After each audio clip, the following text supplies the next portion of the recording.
Venerable Mahasangha and Bhikkhunis. When I say Mahasangha, Bhikkhunis also included. Dear devotees, it's a very, very fortunate day for everybody, including the Mahasangha here today.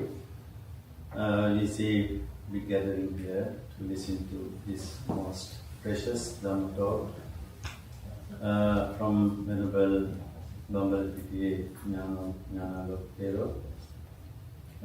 Some of you may already have heard his Dhamma talk, listened to his Dhamma talk via YouTube. And this is the second time that he has been to this temple. This is the second Dhamma talk he is delivering today. When he came first time, I was not here, I was in Sri Lanka. But I have heard his Dhamma talk. I have listened to many Dhamma talks from Bhante. It's a very precious, it's a treasure to our Sasana. Very spiritual monk, very, highly elevated mind, good understanding, and that's why I said we are very fortunate. I think he delivers his Dhamma talk not only from the Buddha's teaching, but also from what he has experienced from his practice. That is the most important thing. It's very easy for somebody to give a Dhamma talk or speech, to say something that you know, not that what you have read or what you have seen. When you know something, it is very easy to tell others, right? Communicate with others. So, Venerable monk has been in forest many years, I think half of his lifetime maybe, if I am not wrong. In Himalaya, not in Sri Lanka, but in Himalaya. Himalaya is the biggest mountain, deep mountain in India. So there are many sages, many hermits, many spiritual beings there. So he also lived there for many years in his life, practicing, and that is what he is going to share with you today, I assume. So we respectfully, on behalf of all the monks at the Vihara and our devotees, I very respectfully welcome the Bhante Bambalapitiye Gnanalokthero to deliver his Dhamma talk for our devotees.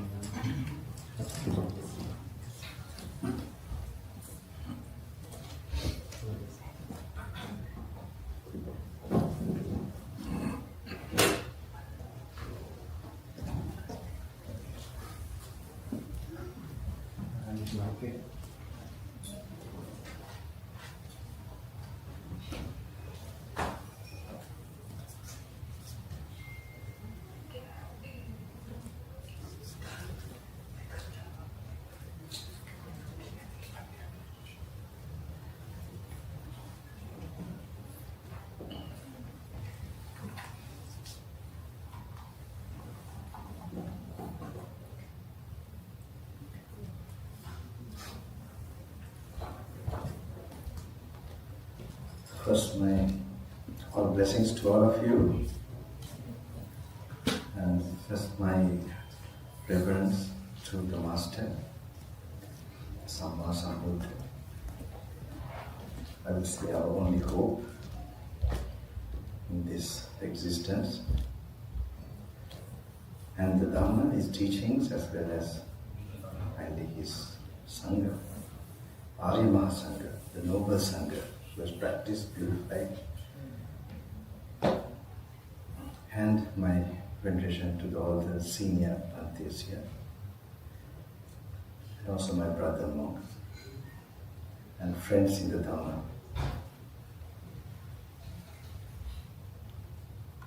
So it's a surprise, all these tours for me, because I thought I'll be meeting few people here. But I'm very happy that so many souls striving on this path. And this is kind of my second meeting. Can the people outside, can they hear? Cannot hear. You can't squeeze in here, right? You can sit where, some of you can sit the walking path, if you like, if you're not shy. Okay? Give me 2 hours, please, okay? Try to be with me for 2 hours.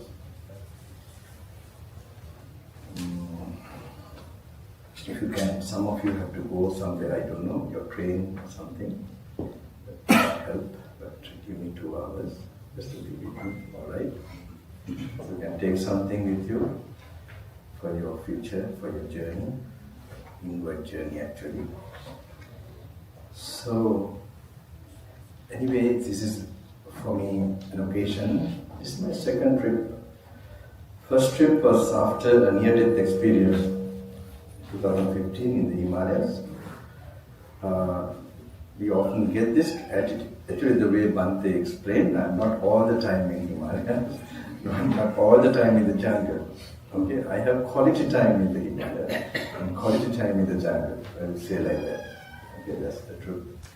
So, I would say myself is the most solitary monk, or I can't say jungle or anywhere. I try to cut my connections externally, as well as for me to develop my internal disconnection.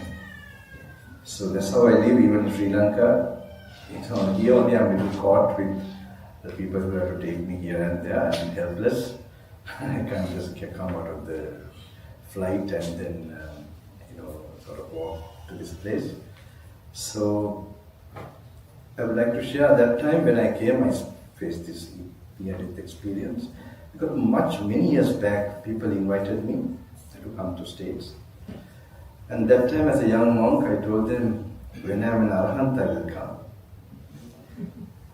I meant it, I don't care. What I meant was, when I'm completely perfect, that I will come. Because why should I come there when I still see mistakes and faults in my thoughts? So, what happened, I kept on practicing, and then I came to a point where one time in 2015, actually, I had this near-death experience when we normally get this altitude sickness, but this time I felt I would not make it. But anyway, I made it.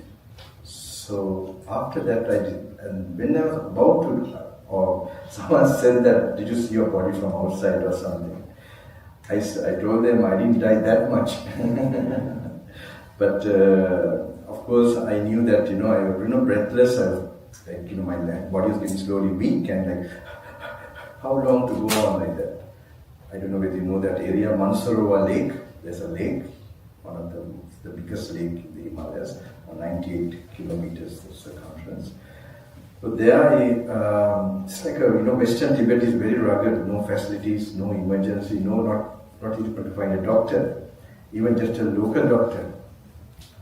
That area. I think you all are from where? From India or which part? I was born in Bombay, but I have been Rishikesh. Right. So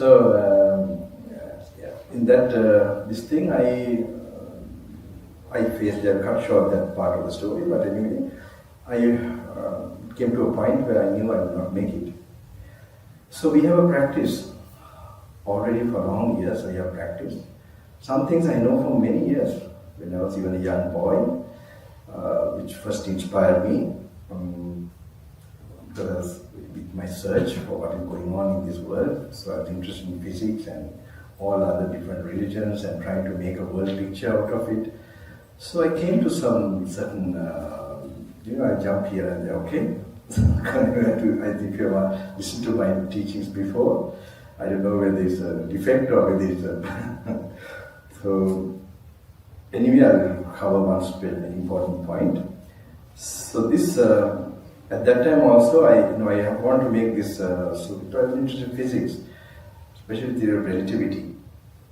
It gave me some proof about the other worlds, actually, the other dimensions or other living existence. So, those things I use because time dilation doesn't exist. Have you heard about it? I don't know. That near the speed of light, the time can be stretched or it slows down. So I happen to connect with some of the other books regarding the heavens, the description of heavens, like 1,000 years on earth is one day there, and start to read such the Buddhist cosmology. So it looks so it's real then. So it's a big story. I really focused on that and used that. It became, I was able to connect that those beings are powerful. So use that to pass my exams. Okay, those days, because I didn't study anything. So, like predicting, alright, it worked, alright. So based on that only, I had other experiences later on, at the age of 18, about the impermanence. So this is the one really triggered my journey, and I came to Sri Lanka. I met my teacher. I did search for any monk or anyone. I went to my grandma, we met him, and he brought me to the suttas. Okay, Buddhas. He told me to read, ask my experience, and then he told me, you read these suttas, you'll be okay. That's how the journey started. Then when I read the original suttas, do you know when I say sutta? Anyone know or doesn't know? Sutta is the Buddha's original words. That came, it was in Pali. And any scholar knows that, the modern scholars, according to science of languages or whatever, it's well established that it is the oldest language and it's the Buddha's original language when he was alive historically. So these suttas my teacher referred to, and I took already by that time I had the habit of not theoretically getting that. It was practice. So applying it, that's an important thing. We are going to get an idea now. So with that application, that applying thing was there. So that's how it started. That's why I already knew all these things.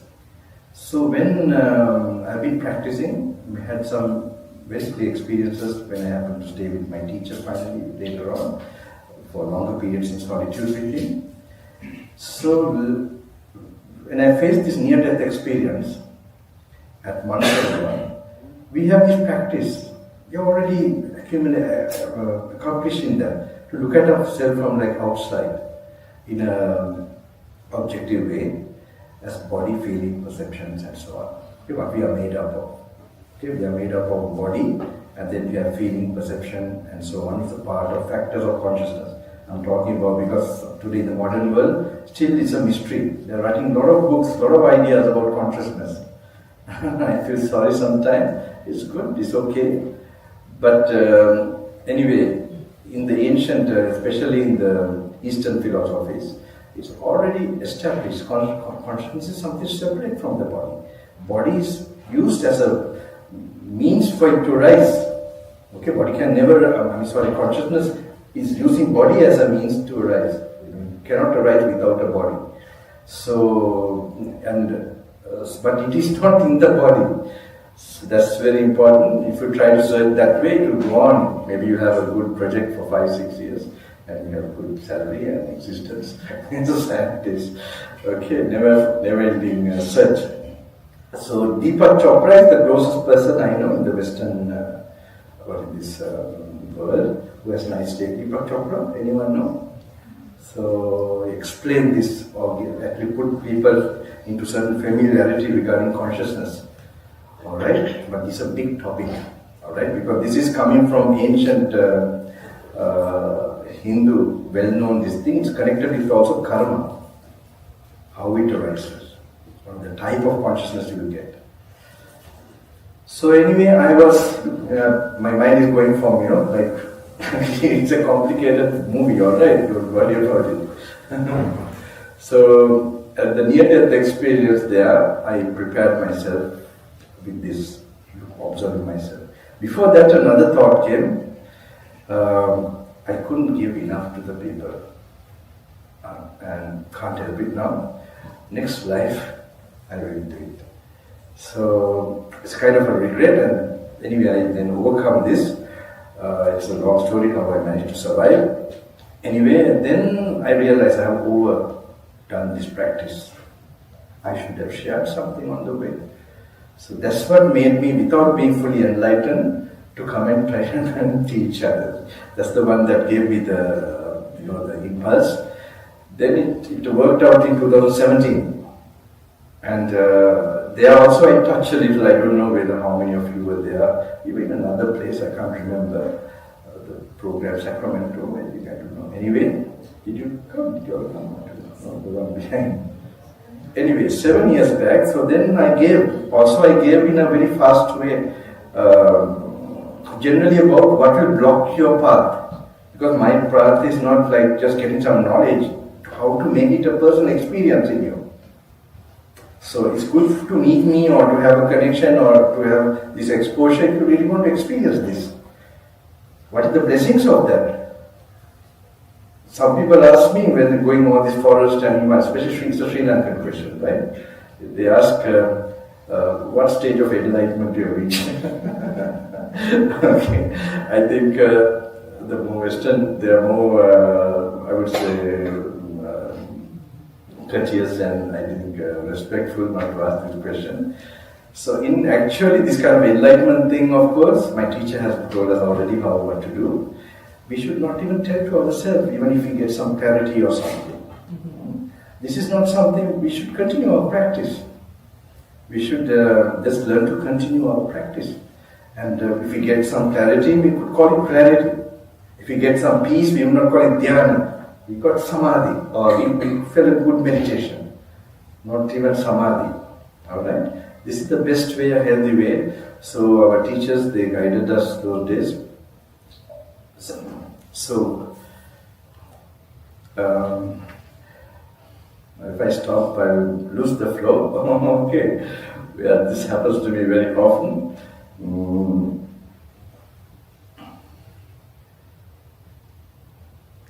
Give me a few minutes, alright. I live in two worlds. One is talking, giving knowledge. It's a very different world, and another one, not thinking at all. So you have to mix. So if you, as I told you, if you want to really experience, this is good. So that time I was giving knowledge, but now it's not much big difference. That how to change your lifestyle, which is going to be in the modern day, which is going to block you to realize this. And because if it doesn't become a realized knowledge, we have a law called karma. And there's a bigger purpose of this practice. It's not just practicing for being peaceful and so on. One is to be fearless, of course being peaceful without any stress, tension, having a wonderful, blissful life in the moment. And facing death without fear. That's another one, that's the main one. So as I told you, they will ask me this question, what I have attained. So I can't tell, how to make, it's not, there's no one to tell.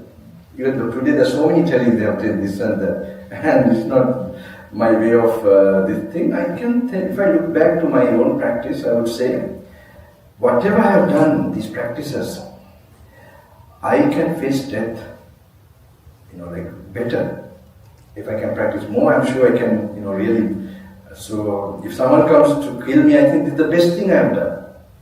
And also now giving the teachings like this more systematic way, even the regret I had last time, that also will be gone now. Okay? So really I would say this is what for you all also. So even young people are here, quite a lot of them. I heard some of them have gone to a cruise or something today, I think some. Anyway, so what you get from this is you will not fear about your exams. One is when you're facing exams, other one is when the results come. Okay, so when you do well, don't do like that. I was like that. Actually, my teachers were a little upset that I didn't care how the results came.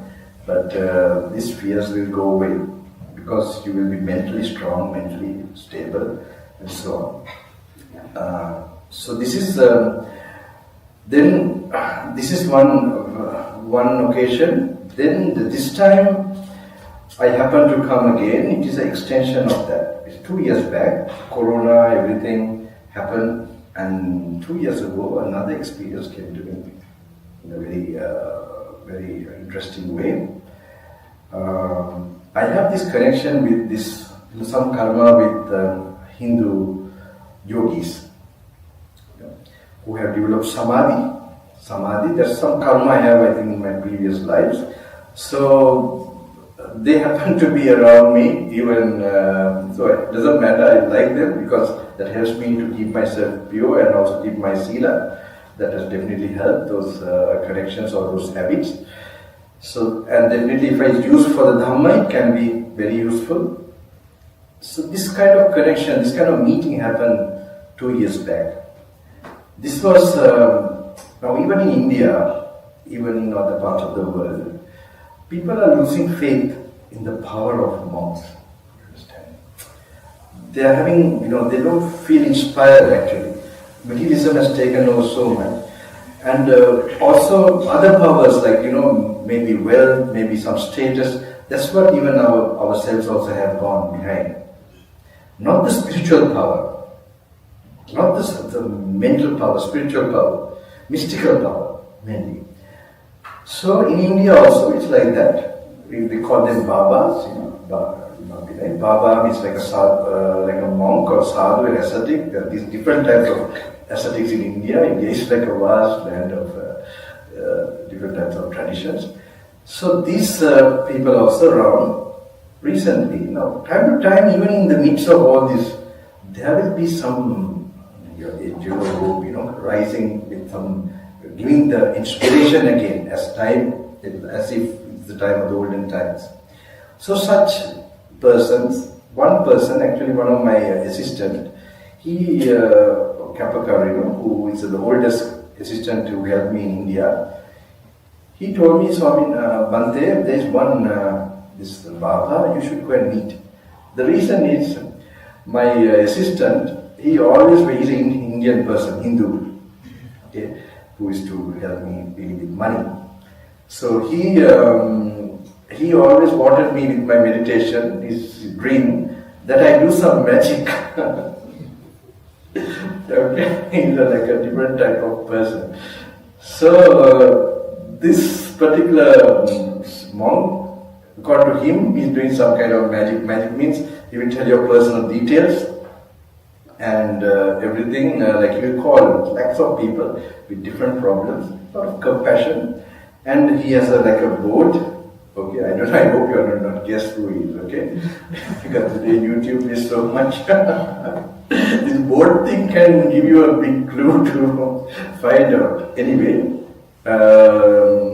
he has a board like that. He calls the people by their name or personal, maybe telephone number. They tell to call this person. And when they come and they sit down, he would, he writes something. He writes and then he says, why did you come? What's your problem? And then he says this problem, that problem, some cancer, this problem or something. And then he has written the problem and then also a solution. So he become very famous for this all over. Especially poor people, rich people, ministers, everybody's coming. All are suffering, human beings. So it's like Muslims, Christians, it's all common when they know. So this my assistant told me to go and I would not, before I happened to go sometime, but now I don't want to meet anyone, I'm not very interested. But something urged me to go. So I went there. When I went there, he was not there, a lot of people, but the place is also very, I felt the energy is so connected. It's a mountain, very remote area, a village area. And there I made a certain, actually I was also, I didn't know how it operated. Someone told me you just, I thought there's some reception and some place where I could, get some contact and go and meet him, maybe next time. They said, just pray to that mountain there, then you will meet. Actually, it is so. So what happened? Anyway, I just had a certain wish before I left. Meet some good friends on the path. Will give me some more support. I had this thought actually very deep in me, and I left. Then next trip also, I went another trip. It's a very coincidence. He was in the same flight. He also had gone for some tours of programs, and he was there. It's small flight to a small village, small area. So there are a lot of other people also there, and then when I was going, like the vehicle was going from the airport with his entourage, and he saw me, and he called me. He said, are you going to that place? I do not say the name, right? I said, yes. And then he told his people, bring this sadhu. And then I had already arranged my transport, and he went straight to his home. He first sees his mom, and when we went there, thousands of people already knowing he's there. He took me to his home, and he did the same thing to me, that writing thing. He had some few people, and he said, I want to meet with you, and send him on. And he did that, and so on. Anyway, I met him several times, very easily. I don't have any way of, I don't keep addresses or this thing, but it's funny. We happen to bump into each other almost any time he's there. I'm bound to meet him. I'm in with a lot of crowd. So he told me the reason for that. The previous birth, we were like brother monks. We were like brother monks in this type of meditation, yogic way. So anyway, one day he came, your practice is not enough. He didn't say practice, he said not enough. Like 2 o'clock in the morning, because there's no day and night, and people are waiting to meet him, and then suddenly he came at about 2 o'clock, and he told me, he came to me straight all the time, he used to meet me, and he said, not enough. I said, what is Swami, what is not enough? His English is also not, this thing, now my English also gone, because long time speaking Sinhalese, one time, but doesn't matter, hopefully something is left for me to speak with you.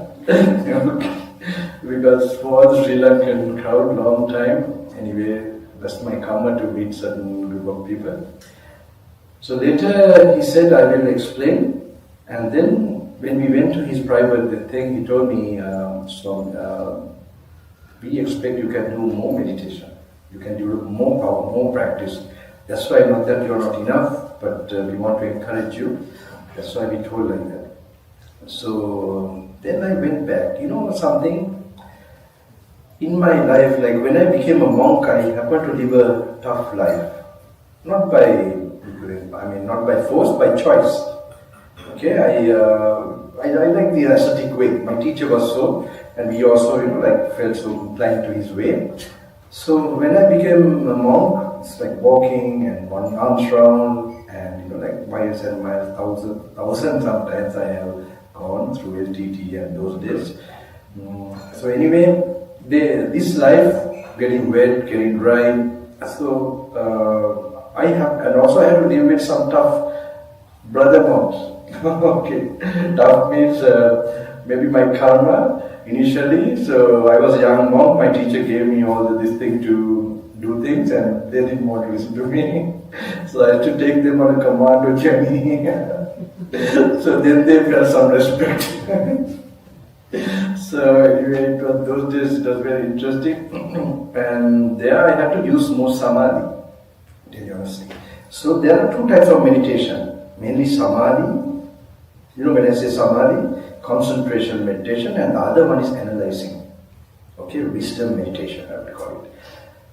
So when I was a young boy, and until this ordination and all this change of lifestyle, I was doing this, analyzing, contemplating from the sutras. This is not from my own analysis. This happened when I with physics and all this in the initial stages. And then when I met my teacher, when I got the sutras, then we know how to apply it and so on in practical life. I can apply it. If someone comes shouting, I would be able to. There are experiences I share sometimes where like my angry auntie, when she came shouting, how I, what I read, the Mahastipada Sutta, the Great Footprint Sibling Sutta, how, that exercise have to be done before, where you begin to see the emptiness that all what we are made out of, like the body, feeling, perception, or especially the body, which is made out of the 5 elements, that when you separate, separate mentally, you see them as, you separate them, like what is inside our body in this space and what is outside. Any hard nature, it's taken like that. It's nature-wise, it's same. Liquid nature, if you have like the blood and the water in the tap, if you look at it mentally, that's the exercise you have to develop to see the real things as they are. So that's where the thinking, analyzing means actually focusing or reflecting to see, to be aware of the truth. You can't see it actually, it's a kind of, you become, you know it, you begin to know in that way of attention. Okay? So that's the kind of where you, so then what happens is that your idea of self as this body, that will go away. So that has to be done separately for some time. And that's where when you are doing that, the wisdom mind begins to work. Normally it doesn't work now, it's in the frontal cortex. So that when we have that kind of, that I have to be worked, practice separately. So I happen to, do this practice separately.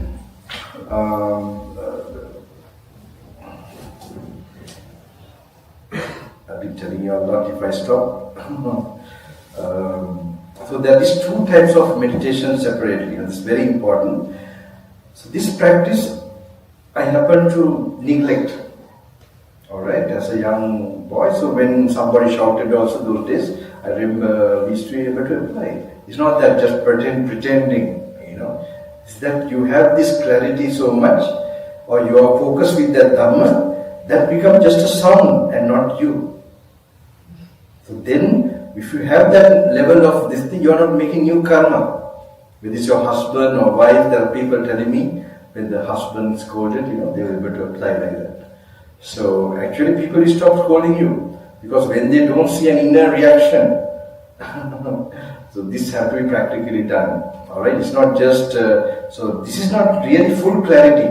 When you have tried like that, there are very, very strong moments of more deeper clarity. That is something I will tell you how to get there, where you have to clear your brain more and make the mind more steady and stable. There you might have something more divine or intuitive experiences, where you might even touch what Buddha wants you to touch as an experience. So these 2 practices I neglected. This practice, especially thinking, analyzing and contemplating, and reading the suttas and applying. After ordination, this diminished. But of course, what I already practiced was already there. When I was in a crisis, for example, I was in jungle one time, going from jungle to jungle, and my whole body was damaged, or you could say, there's poisonous leaves that I have been touching. So that created fever, and then I was found by some robbers. So when they arrested me, kept me there, if I didn't find them, you would not see me. This one occasion, I lost my life in 2004 when I was going from forest to forest. So that time also, when we have normally the practice of samadhi to suppress this feeling, concentration, but when you have a lot of pain, you can't get samadhi. That's why that it's so unreliable. When you are dying, when you have pain, if you only develop samadhi or concentration, that might let you down.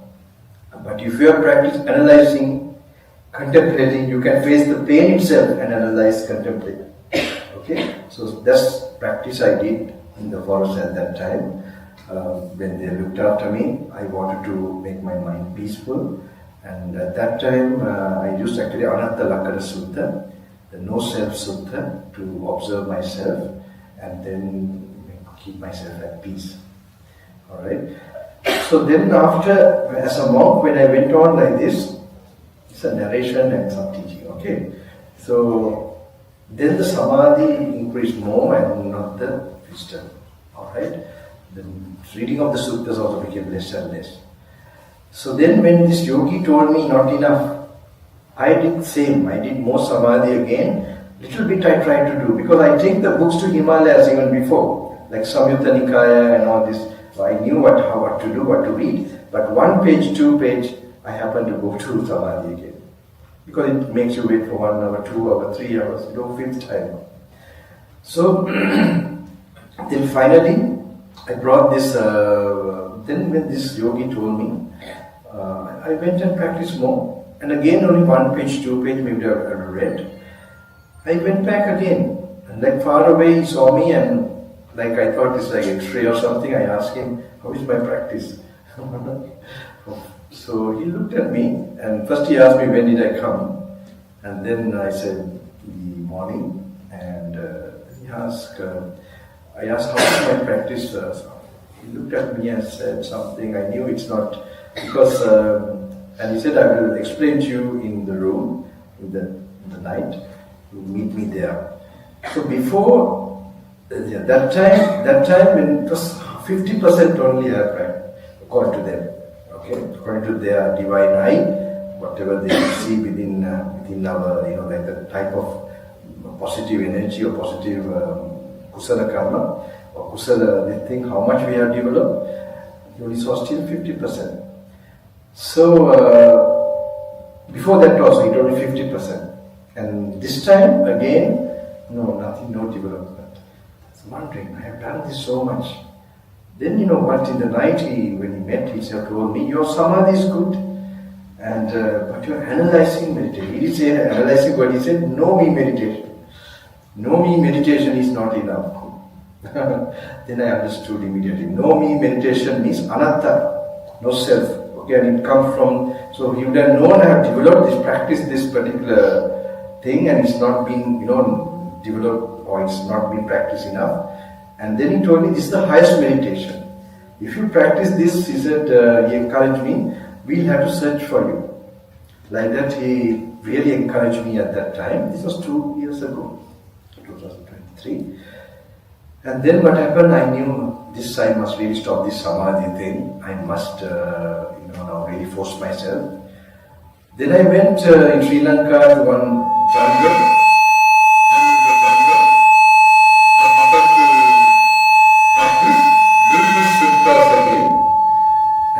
Suttas, I happen to read the sutta forcefully. Now reading, and I didn't even do it in such a way that I would analyze, contemplate like before, but I kept just read fast. And we have, my teacher used to tell those days, when they, especially meeting monks, when I say my teacher, who inspired me when I'm a monk today, is a German monk. I don't know whether you're familiar. Have you heard that I was inspired by one German ascetic monk? It's called Jnana Vimala Mahatera. He was not known in society very much, and there are some few, maybe now there are people are getting actually the internal practice, because he used to encourage, whenever he met monks, he used to tell, if you want to attain attainment, read the Kanda Salayatana Varga. See, the Samyutta Nikaya, many suttas that made monks arahant, there's a special section called Kanda Varga, Salayatana Varga. Okay, so he has an order where he gave and how to do it. So now I am giving it to all people. Not for monks or this one, because anyone who has the potential or this thing to attain what it is. We all want, that's the main thing. Buddha's teaching is not for getting cured from a disease or something, or getting into samadhi. It's actually attaining, I don't know if you have heard about Sotapanna, stream entrant to Nibbana. Okay, so this is the main things. If this is not happening, it's like a hospital, the main operations are not happening. Some Panadol and maybe some small tablets are being given. No. It is the main operation of our defilements, our consciousness, and they have to be activated, they have to be practiced and brought in, and there has to be transformation of people. People should become transformed. for more shiny people, at least, not with long face. This group is very good, I don't know. But sometimes even in Sri Lanka these days, when I see the big crowds, they are in a sort of a little bit, because they may have to struggle more in the worldly life as well. So he told me about this know me meditation. Alright? He told me, then I understood what he meant. Then I went and read in a forest in Sri Lanka, in that place. I forced myself, and I didn't do it like those days, contemplating, applying. I just read fast. Alright? When I went back, just reading fast, some things little understood, some things no. It's very repetitive. Okay? Kanda Varga means entire section, like one sutta is 1 page. And that made one person arahant, like this. So, arahant, if I tell the term, they became completely enlightened. So, then I went and I met again, 80%. Then I knew, I'm on the right track. Okay. So, I went back in Sri Lanka, and there's another section called Salayatana Varga, and I read fast, went back 120%. So then only gave me inspiration to, I must give this to the people. And there was an ashram that had been built, was being built for a long time, and so it became functional. And I started immediately the training of, 5 days and 10 days, but maybe 5 days is something I was forced to make, because you can't do it in 5 days actually. But I have mixed it with what those people told and what will happen in your brain.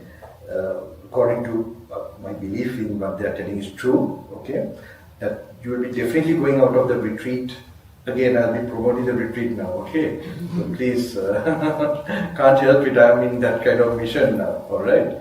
So when they leave out, like 5 days after, they will definitely get something. That means that will increase their, and any baby also can read. Like even, so we know normally, even the chanting of Pali has cured cancer and all that. I have many experiences of that, and I also sometimes give some ways. People come to me with so many different unsolved problems. So there is that power in that, but getting the meaning out of it will remove the cause of your problem or the defilements to bring wisdom out. So this is the main one, how to use the suttas as the original time for the enlightenment, how it's applied, and actually not really so much so fast. They are a way of contemplating, especially walking meditation. This is something I teach a little, not little bit, quite a bit in the 5-day also. And then I have to force them to read fast also, because I know that they'll be getting something if they do that. So, but that is a very unique one. Now, one of the gentlemen told me also, who organizing, Bante, if you can explain that, because people are reading suttas here everywhere. But how to, there's Sati Sambojjhanga, have you heard? Dhamma Vijaya Bojjhanga. How to be in the present moment and then to empty your mind. That is one practice you have to develop separately. And then to have the analyzing, contemplating of the Dhamma. So this is something we have to do, because we are now in the society, if you have ever done meditation, in the society it's very popular, the techniques, which is from Burma, I don't know about Thailand, but mainly from Burma, even Goenkaji's, I have said that has really served a lot for so many in the whole world. So they are all technique, that is good, that will help you practically to get somewhere. But we have made the Buddha's teaching a technique, Buddha's original teaching. It's like so many techniques. These techniques are also brought from that. Okay, there are so many techniques. So, taking the original Buddha's teaching, according to my understanding, from that only you get the right level of wisdom. Okay, so some of the technique base I feel, this is my personal, I don't want to tell it as a definite this thing, I feel the wisdom is not enough, because observation is closer to the physical gross body or gross sensation. Okay, so it's easily observed and easily practiced, but closer to the body means closer to the hindrances. You know the hindrances? Have you heard? You know, sensual desire, anger, which is actually this reptilian brain. Alright. So when the reptilian brain for sex or for food, when they are the most, you could see where it's active. So that's why so many rules are given, and this thing to slowly bring your brain where the frontal cortex can work really sharp and strong. So this is very important, where this is enhanced separately, you know, and then you don't try to understand the Buddha's words. It should just become apparent. That's how it should be, you know, read. And there are visions in those words. In those, like, you know, you have a vision, the vision of understanding that can come. It might just look at explanation like sabbe sankhara anicchati or something like that, you know, just one word like that. The ability to ponder on it and to just be with that the thing, that one has to separately increase or develop. So this is something. This is something that I actually I would like to, like, you know, main thing that I wanted to give. So in the retreat we started like that, 5 days, and then 10 days. Whoever wants to do that, at least 15 days is necessary. So sometimes I have this very interesting situation. Now people have heard I've been to Himalaya, this, that. Some come. Once I remember in one of the retreats, one gentleman was there. I knew he was not focusing on anything. He was like looking at me and, you know, like moving around and not reading the book. So I happened to do the program, and I normally go. I don't interact too much with anyone. So in that situation, one day, finally after about 2-3 programs, program means 2-3 meeting sessions, he finally, when I was leaving, he gave me a letter. So I took the letter and I went. And then he has written, Bante, I was very disappointed in my stay here, because I thought you will call me and explain my about 9 lives back. You will explain where I was born, and, you know, I wanted to know and what will be my future. And like that, he, you know, like tells so many things, and his experience also in the Himalaya, like in the monasteries he has been here and there, but he doesn't know. Of course, that my other brother, I would say yogi, he goes and does that, and he gives some solution. But this retreat, I see 7 lives karma. I think not only 7 lives, they are all clearing. The medicine is given immediately. If they really do this and go, not waiting what karma you did, not waiting this thing, already it's a clearing process is given in all that. Because wisdom is awakened, awareness is awakened, and our karma is normally said is written in our forehead. Okay, in India, and I don't know how much experience you have. In Rishikesh, I had a he passed away recently. Some of the lines here, you know, it shows your periods of your time, life. Like, you know, and he actually have told me there are times where he told me, at this time, Bante, not Bante used to call me, Swamiji, you will not have time to even come to Rishikesh or anywhere. And so 2017, when I was going all over, I remember him. Oh, so actually they see karma. They have that. See, in India it's it's written in the forehead. Okay, in the forehead only you have ability to change your karma by awakening awareness, especially the wisdom mind. The wisdom mind. The moment you're reading and applying, you're changing how you're reacting with anger, greed, and your perception is changed. So the way you react will also be changed. Okay. So anyway, after that, only I started all that. Now I went to story part. That's a very important part I must touch regarding consciousness. Because we have like Panchupadaskanna, 5, we call it, like what we are made up of. All right, we have a body and we have a consciousness. In the consciousness, we have, according to Buddha, he explains, we have certain factors in the consciousness. One is feeling, other one is perception, and other one is what we perceive, the way we react. That's called sankhara. Okay, So if we react only in thought, it will become mind sankhara. If we speak with that, it's called word sankhara. And if we act, it becomes body sankhara. Okay, for these things only we get the idea of, we get a sense of who we are. We think this is me. Alright, so thin air, we don't get the idea of I. Actually, I is an idea. It doesn't exist really. Alright, so when we really dissect or analyze or look into what is happening, then only we'll be noticing that.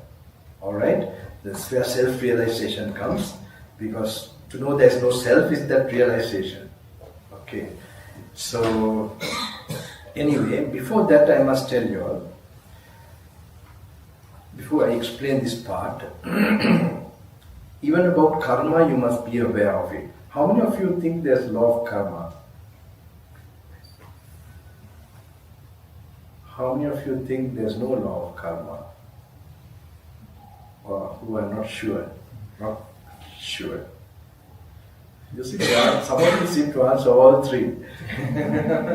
Okay, doesn't matter. Right.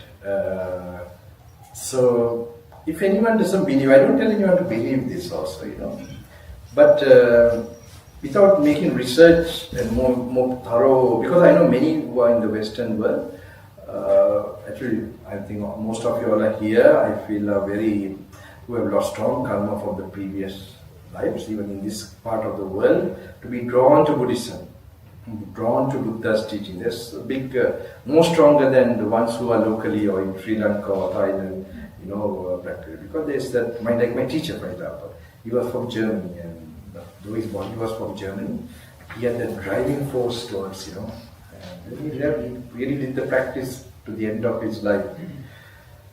So karma is a very important thing for you to know. So for many people I tell, if they have some doubt or anything, to sort of read this book called Edgar Cayce. Have you heard of Edgar Cayce? Many Mentions. It's a very nice book. It's about case studies. He was called the Miracle Man of Virginia because he used to diagnose people even far away who had diseases and incurable diseases. He used to even administer poison, and it worked. All right, so he used to go into an unconscious state, and then he used to explain. So he also don't know. One time this word came karma, and then it came that like something that person had done during the Crusaders' time.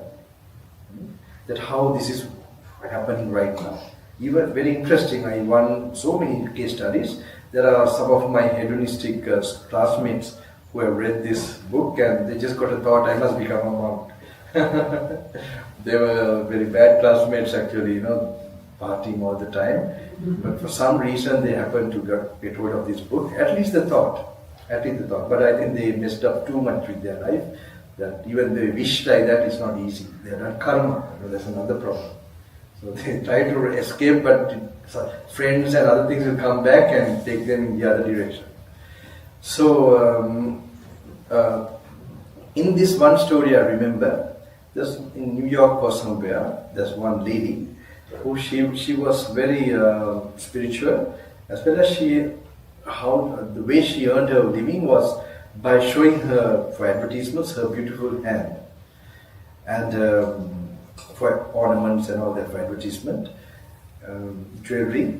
So what happened, to see, the reason she's so spiritual was that many lives back, she has been a nun. That was the reason. And the reason she got that beautiful hand was she cleaned in the nunnery or whatever place, she cleaned the toilets with so much faith, without any gap filling, So I can just imagine, So like this, there are so many stories about, it's very good to get an idea. And sometimes you have kept things in your mind, like not spoken out, but inside you have been resenting and so on. How that manifests. So it's very, very nice, very good, because it very clearly gives some feeling about sankhara. In the Paticcasamuppada, in the Buddha's conditioned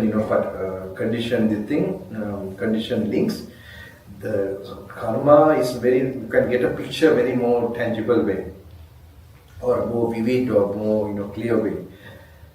So I want you to have this knowledge also. It's no point otherwise, because regarding consciousness, karma, these things go together. This is like I told these people, it's kind of the technology of consciousness. And these things you have to know the building blocks, and then your thinking goes around where, how this works.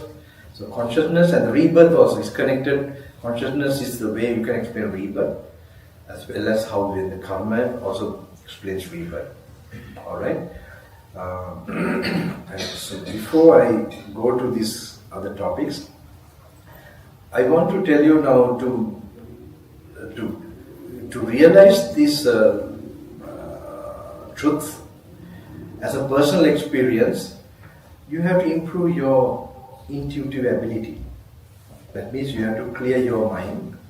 Like it is said, like if you have water and you have dye in the water, can you see your reflection? Like if you have a lot of sensuality in your sensual thoughts, you can't see your face, the reflection. If the water is bubbling, with the boiling, then also you can't see. So if anger, irritation, so that's how it is taken as the hindrances. Alright? So if your mind is free from hindrances, you will see things as they are. That's why I tell you must do that separately in your life, to clear your mind and keep it bright. And separately you must read the Buddha's teaching. Don't try to understand the teachings. Like your face with all the, what is this, dye or boiling water, you try to look at it, you will see some reflection, but it's not a real experience of seeing final actual as it is. But if it's really clear, that sight will be very clear. You're not struggling. Same way, those words of the Buddha. That's why he waited actually. The Buddha need to see the people and their mind, and they waited until they were mature.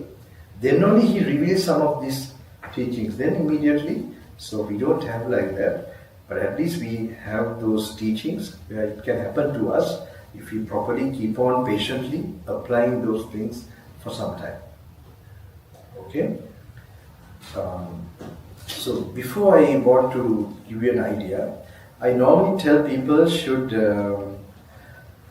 you could say that do their work without getting tired. Actually, I really like to ask some questions from you all, and then it will entertain me also a little bit. This is all so boring for me, like program after program.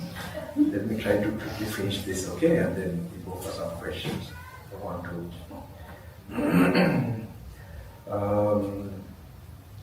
So the very important thing I want to tell is I will just give you an explanation of the consciousness. Alright? How far you have known up till now. How to recognize. You have a dead body normally, okay, or unconscious body. Okay, you say you're unconscious. Then you have just the body, the flesh body. Okay? How do you know you have consciousness? You see, the consciousness, one main thing that you know that you're conscious is when you start to feel. Okay. And perceive. Of course, as feeling, then perception automatically follows. Perceive and then you react. Okay, say someone hit you, you become unconscious. How do you know you become conscious? When you're conscious, slowly, maybe you open your eyes slightly, you'll feel, you'll recognize the person, and maybe you want to punch him or you want to run away. Right? That's called reaction. Okay, if you only think, it will be mind reaction. If you verbalize, go away. Or if it's be verbally you'll be reacting, and if physically, if you try to move away, it will be physical reaction. So this type of reaction with anger or with attachment is become karma. Okay? If you only think, it will become mind karma. If you do verbally, it will become word karma. If you act, it will become body karma. So in Edgar Cayce, this case study is very interesting. The way they have thought in the past also, it's very interesting how you have some peculiar relationship with things, with your family, sometimes with the office, working places. It will be very interesting. Long years ago I read it, but now I tell people to go through that, because that's very important for them to get if they want to get one enlightened and to get a full, this is background right view, to know rebirth, know about karma. This is basic knowledge, but it's not to blindly believe. This is some way to, by inference, you can know. This does happen. So in consciousness, we can take slow motion also. You have the ear and an object, say sound waves. So these two are material, all right? So initially, when these two are there, there's something, says something happen, all right? So there's normally, it's called manasikara or reflection, attention. This attention, the ear and the sound. These three coming together, it has when they come together, they're really connected, then there is this feeling, a sensation. And there's something that measures that sensation as pleasant, unpleasant and neutral. That is called perception. The sensation is called feeling. Measuring the sensation is called perception. If it's perceived as pleasant, there's something that happens in the mind, in the consciousness, is reacting with greed. It's unpleasant with hate. And if it is neutral, if you just wait without fully aware what is going on, it will be delusion. So this greed, hate, delusion, reaction is karma. Okay? I'm giving some heavy stuff, okay? But I'm trying to familiarize because it's not so heavy. I'm trying to make you think that will make you enlightened one day. You have been thinking so many things, your subjects, physics, chemistry, biology, economics, business management, this, that, engineering. Okay, why not think this now? This will give you inner peace and it will bring you final stop to your search for everything. Okay, I don't regret I didn't complete my university degree, or I also neglected the job I did. One time I thought if I neglected this, I would have regretted. Definitely. So because this is unfulfilling, even my parents, my father, pursuing all that, I say finally he has to come to, he really appreciated these things and informed. So anyway, this consciousness, so now you have some idea. You have the body. Is according to Buddha, he doesn't look at it in terms of atoms or neutrons or this thing. They look at it in terms of the elements, hard natures, watery nature, like that. All right, heat, temperature, and then so these four elements, air, and so on, movement. So these are the four elements how the Buddha looked. For one purpose, you see that what is outside with that nature and what is in this space, there's no difference. So that way your attachment and ego will be lost or reduced. He has a purpose in his wisdom because he knows he wants to remove the suffering in your lives. So suffering is mainly due to attachment, craving. And with craving there is that ego, the sense of I arising. So when craving decreases, I also decrease automatically. There are some of my, like I would say, my taxi driver in Sri Lanka, auto rickshaw, is a Tamil boy. Sometimes he talks with the, that tuk-tuk. You know tuk-tuk? You have here? In America? Maybe in Indonesia, everywhere they have, right? Tuk-tuk. Alright. So he talks with them. So actually he's so attached to his vehicle, he made an identity out of it. So this can happen, how the identity comes with attachment. Okay, more stronger, like especially to your family, it's more stronger. You feel that body, this shape is that person. Because that's my mom, that's my father, because of the attachment. So this is very important that your five element, this body is made out of that, and then you have the consciousness, feeling, perception, and so on. Okay. There's one book was given to me by one professor in LA. So anyway, he's also studying a lot about consciousness. I've finished studying consciousness, so I'm trying to realize whatever I realized again more. It's like it's more trying to relate all these many books written. It's good. It's still trying to relate it to the body, very much to the body. That is still rising. So if it is only understood where you can perceive from the body, then one is ready to accept. that will never go happen. It's like, you can't ever know consciousness that way. It's through wisdom you can know about consciousness. And you will know there are times I know in my own practice, there are some glimpses of it that like my consciousness is only me, you can't experience it. It's like we are separate two worlds. And you get that idea. Due to karma now, we also now, we are just passing by, even your family, all these things you are thinking, we are there together. As long as karma is there, you are having that, vicinity of, being connected or able to experience each other. But otherwise, it's just you are going alone in this universe. Okay? Do you feel that? You can get some idea about it. So anyway, so this is very important. So normally I will come to this very deep one. I will then try to go into something more interesting. This is very interesting but very heavy. Normally my teacher explains to me when I am very peaceful. But I am making it familiar to you all so that the type of thinking you must be doing when you read the original teachings, what you be analyzing, to make you familiar already. So that it's like a small sample, that one, because that's my purpose for you, to go to the Buddha's original teaching one day, at least get it near your bedside, and start, and then learn to analyze the teaching, the Dhamma. That will bring the right, slowly try to bring the Yoniso Manasikara. Have you heard of Yoniso Manasikara? No.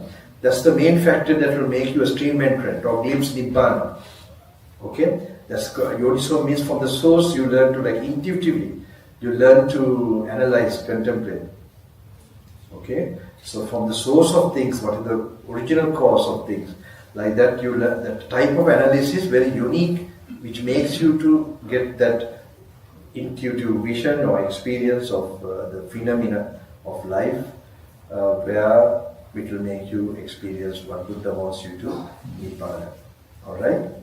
So, so one of the things when you do those exercises, when your brain starts to work in that direction, those faculties that are, that are going to work in your brain, they are called enlightened faculties. Okay? So the first one is called mindfulness enlightenment. Okay? So that is, even when you pay attention to the present moment and so on, they start to develop.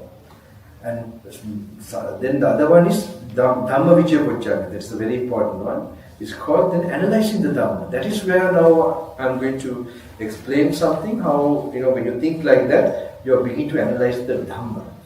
It's not my teaching or something. There's an area where you must keep your thinking, which will bring that enlightened factor. So when you're doing that, you might see suddenly clarity.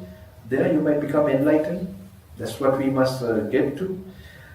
So here, I will just to give a background, this thing to explain this. When we die, have you heard that we have a last thought? And then we have another thing, the last, what we have? Last breath. Okay, have you heard? Last breath, and then a last thought. You all want to make our last thought good. Okay, that's why we bring peace and everybody doing everything during the whole life. And in the last moment we want to pass the exam. Anyway, to the so unknown mystery of death. Okay? My teacher gives a very shorter way of explaining this just to make me familiar, but anyway, I make it more elaborate. So normally, even to this program for you all to come, did you hear from somebody? How many days back? One? A week ago. Okay. So when you heard, what did you feel? Suddenly you felt like coming or what? Yeah, okay. So what happened? Why? Is there other people who heard and they didn't feel like coming, or what did you think? You have some friends or family people? Maybe, okay. So this is karma that you hear. Okay? You hear something, it's karma. The urge to come is a desire you have. So you have some karma with me. Okay. So the karma in the sense, not in the negative sense, I hope not. So it is that karmic process. So you have to see me more now sometimes, so that you first heard and you get the urge to go. Maybe you heard something about Himalaya, this and that. So you felt like, oh, maybe I can get something from this monk. So anyway, these are two things that has to be there for something to, just to give an idea. So when death happens also, you don't get a last thought just by your choice. Okay? Based on the karma, you have to read on thing, that object will come. Okay? And then you will feel distracted because you have that desiring nature still. These two go together, then you get focus. So another important thing you must know, that the consciousness to arise, it needs conditions. Okay, we just now told it needs an object, it needs an ear, and then, for example, then you have to focus. So that focusing, and because of desire we have, and we focus like that, so then it connects, consciousness arises. Last moment also, there's a moment of consciousness. Okay. So now, what karma you have accumulated mostly, like as a lay person, normally what is your main area? Your family is the main area, and your working place is another main area. Okay? These are the places where we normally interact. Alright? Unless we are developing some special meditation where we can really be detached from these areas, that's another thing I will tell you. Okay? But normally we feel attracted to some way, a good boss, a good colleague, or we feel repelled by an angry boss, an angry colleague, or very jealous colleagues, or what, I don't know. So in the family also, like that, we react to attachment and so we make karma in the sensual world. Okay? So the dying time, if we have only lived like that normally, it's a possibility we will get a thought related to, but that type of karma we have accumulated. So it is most probably you might remember a mother or a friend or a very close interaction.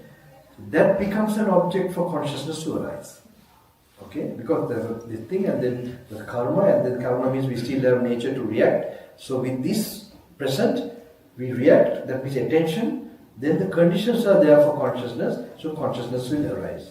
So if we have sufficient, there are so many other things, so I make it very simple. Because in the rebirth process, sometimes people are not supporting good karma to give a clear rebirth. So then they are remaining in a kind of, so there are situations where I don't know whether you have, if you do research about this, you find that like you have like they call it interim, but I call it it's another rebirth itself. It's not, so now normally you're seeing several wounds in that plane of after death. So you see a mother, so you begin to go there, it's like burning. Then you see a kind of heat, you feel heat, you feel uncomfortable. Then you see maybe an elephant or dogs, beach, the womb, you feel easily comfortable. You get it, some idea how karma makes you, so it's comfortable for the person, the rebirth happens like that. So, but in this life, we are assuming now someone who has done some good deeds, and so last moment he will get the thought like that in the sensual world. Okay? So when the last breath goes, do you think such a person will be able to look at the last breath as it goes away, or he will be distracted by a thought like that? What do you think, a normal person? You think it happens to you? No, don't say yes. Like I want you to think, and what do you think? It depends. Sorry. So if that person is sick, I'm not too sure whether he can be. Okay. Yeah. If you say he's not sick, yeah, and he's dying, you look at him in these terms. Two things: he has karma first, and he has desiring nature. All right, he's unenlightened. So in such a case, what do you think, he'll be distracted, or he can really keep his attention to the last breath? Distracted. Okay. So that means there are conditions for consciousness or not? There will be conditions for consciousness. Let's keep it simple. I guess that's good. So then, have you heard about anagami, the non-returner? The non-returner means the stage of sainthood, where no karma in the sensual world, no desires in the sensual world, the five sense world. So the last moment, actually, such a person, when he dies, he has to go to another world and complete. That's why it's called, but he doesn't come to this plane. That's why it's called non-return. So such a person, such a saint, when the last breath goes, do you think you can focus, or do you think you'll be distracted by something? Sorry? Just look at him. Do you think he's completely free from desires and karma? What do you think? What? No. Okay. Then what karma he has and what desires he has? Okay. He has no desires for the sensual world. But does he have desire for any other feelings? Yes. Peaceful feeling, okay? Pleasant feelings. And he has karma in the Brahma Loka. Okay? He could be a bodhisattva, but he still has desire. Yeah.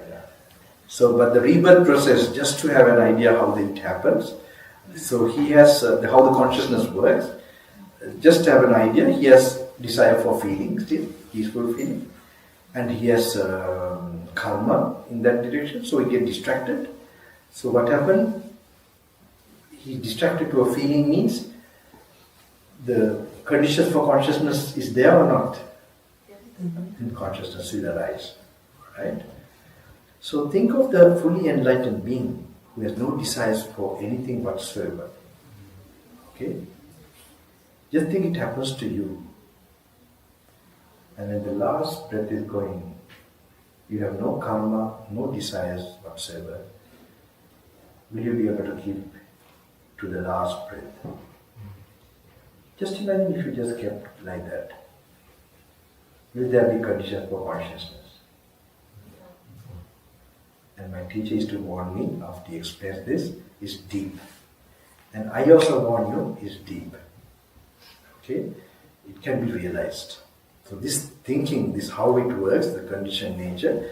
So one day if you happen to read, contemplate the Buddha's teachings, okay, don't read, okay, in the books, what is recorded, this will help you to think. Learn how to think, because not to think too much, to break down too much, there are like explanations given, or even this speech and all that is, don't go to this.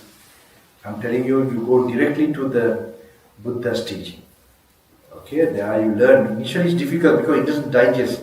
You like me more than the Buddha, because I digest easily. Buddha is 2600 years ago. This is how I felt when I was in the jungle. When I had some glimpses, or I would say some clarity, I realized, oh my God, like 2500 years ago that Buddha, and now is different Buddhism. This I felt real. When I was a young boy, my teacher.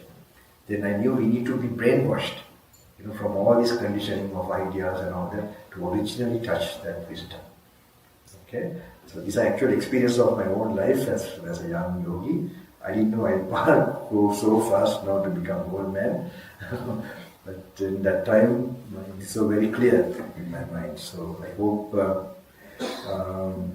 So now we'll come, actually what I said now in the beginning, I'm coming to tell in the end, and we go for questions. Alright? I hope the train is not going to go now. Some people have come from far away. Normally I give something before I go. Small thing from my heart. Alright? But if you can stay, if you are going, just come to the window or tell that, because I don't want anyone of you to miss anything. Anyway, normally I tell about how to do things without getting tired. That's very important. You have to change your lifestyle. So what is distracting you and addictions, you have to overcome.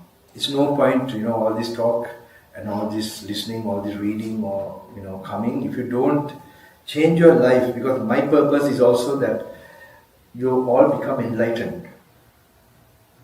It's no point otherwise. Because we are going to face death, we are going to face old age. In such a time, we should be able to, really blissfully experience these realities. Just now today, I told one of my who dropped me. I told him, you will leave everything which is dying, and leave everything which is dying. You might not die. If you don't associate what dies or what decays, in this life itself, you'll be watching death. You will not be death. I hope that will happen to all of you. Okay? Make sure as a human being we can pursue that. While we are living also, we'll be able to watch our own bodies, our feelings from outside if we train more and more of that. Okay? So, normally I tell people, they have to be very careful in the modern time. The main sensual things are very disturbance to this practice. To have a sharp mind, to get wisdom mind. So today I see the main distraction, I don't know whether I'm right, the phone. So the phone connects you so much to the external world, the sense world, than more than us, when we were in those days. So, of course for practical reasons you have to use it for maybe GPS and all that other thing, but they're so addictive, it can just take your time. And I have noticed that so much dopamine is the thing, even through YouTube and all these other this thing. That's why we can spend more time longer, and we don't want to read and so on. Okay, so that is going to really practically damage. If you want to get that wisdom as a personal experience, this is not going to happen to you. So you have to recognize it, and people who have developed even materially, you find that they have some discipline. I've got to know that they have a good lifestyle. At least early morning when they get up, they don't sleep so late, or they have a routine, and they have learned to empty their mind. Even I don't know if it's consciously or unconsciously. Some of the billionaires and who have been successful, I got to know that they when they get up, they don't just get up from the bed. They just stay for some time and sort of think of the things very important for them to do that day. So actually they rewire their thing. It's a big exercise. It seems very simple. Otherwise what we do is normally tomorrow, what a procrastination, what is it that word? So this to break that way, these things we have to do. If you have this kind of thing and read the Dharma, try to practice, try to be enlightened, I don't think it becomes practical. And I don't want you to fail, I don't want you all to one day regret, this birth, I wish I achieved this. Okay? So make sure that whatever life, some are dead now, no more. Some I have met for a long period, so whatever I could give, I gave them. Anyway, so this is very important, I hope, and I got to know that short videos, like doom scrolling, am I right? This word. Tick, tick, tick, tick, tick, tick, So because you are more attracted to short videos because there's more dopamine in that. So you have to be really at games. I don't have to tell, the suicide cases, how the spirit world gets open. I have told before programs how addictions and it will open up some negative destinies in you. Those days I explain a lot about it, so people get an idea. So this way you have to be very careful. And your children, I think 18 until 18, at least the parents must be, they should be supervising. They must, for their studies, they might have to use. So at least, or if they have to take it to school, where they cannot operate any other thing except for that you have to put some locks or whatever. Otherwise your duty is not performed properly, I think. And expose them to spiritual things. I hope spiritual things can become more. I normally see my programs like rock concert, that's what I want to make. So that positive energies are brought in and automatically, people get a push start towards their spiritual journey. Okay, so that is very important. I explained, I remember one girl, small girl. The mother wanted me to meet her. Actually, I know her from small age. She was a very special being. I know already her birth was very special. Like someone I would say would go on the spiritual path one day in a very special way.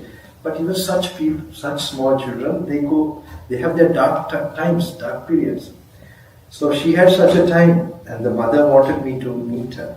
And when she was coming to meet me, the mother asked, "Daughter, have you taken a bath?" I was wondering, why she asked that. And later on, she came and told me everything, because she was actually sent to all these, actually they are very poor people in Sri Lanka, but the father was thinking very high, not according to their means, so sent this girl to these international schools. And in those schools, one of the sleepover, she happened to go, in a wrong way. And after that, it triggered certain sleepovers and all that, because the parents don't know anything about these things, so they think it's all very good. And I am very happy she is very polished and with good English and can communicate well. But they didn't know that there's a darker side in these international schools or this Western civilization. So anyway, so what happened? She actually she happened to got addicted with the phone. She told me everything. She didn't tell anybody. She told Bhante, I used to use this phone, and then I can't tell you here. I hope you can guess. She happened to see what is not suitable to be seen at that age.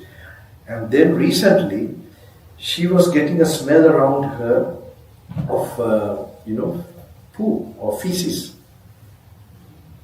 So that's why the mother also knows about it. That's why she had asked whether she took a bath before she came. Even she takes a bath, it doesn't go away. I can understand what it is, because it opens up those dimensions and those beings. Now we have the tales also, when we are practicing virtue, when you are controlling, disciplining and having pure thoughts, you have an order of scent going from your body, okay, to the Brahmaloka, to the higher realms. So it should happen the other way also. If you have negative emotions activated too much, though you have a human body, your brain is working in a very strong demonic or and if you have bad karma destiny, if they settle down, then you have a very rebellious, and there are all of these people that are behind these invisible forces. Also karma is there. That's why they're exposed to spiritual things. This is likely they are protected, as well as if they have these things, this might clear very fast. So this is very important. So this is just to show the danger, damage, and just to be aware of it. And the other thing I want to talk about is whenever you have a emotion or a thought, especially you say anger or like a negative emotion, you have got of adrenaline hormone is created in your body. Okay, so now this adrenaline hormone, what does it do? It makes you have those thoughts again. Alright, so there's an interrelation between the thought you got and the body, the chemistry you're experiencing, and then it creates that thought again, like that, okay? So one of my teachers, or one of my, another teacher, he passed away, we used to a little bit explain this. So if you have if you do some spiritual things, or be peaceful, and actually now normally a strong emotion, one of the emotions are sexual urge. And then for food, of course, for drugs and all that is another thing. So there are substances that are created in our body with that, which makes us, compulsory have these thoughts again. So now, the teacher used to tell that if you have to a certain extent created dispassionate thoughts, wisdom thoughts, okay, and devotion thoughts, then also something should happen in your adrenaline, something should be created. So he named it that time minus adrenaline. Okay, but I got a name that time called Ojas. I don't know if you heard this term, Ojas Tejas. He seemed to know all this term. This Ayurvedic this thing. It's actually related to when you are developing spiritual things. Or actually, spiritual means you could say related to faith, concentration of the mind, strengthening of the mind. Ojas is created.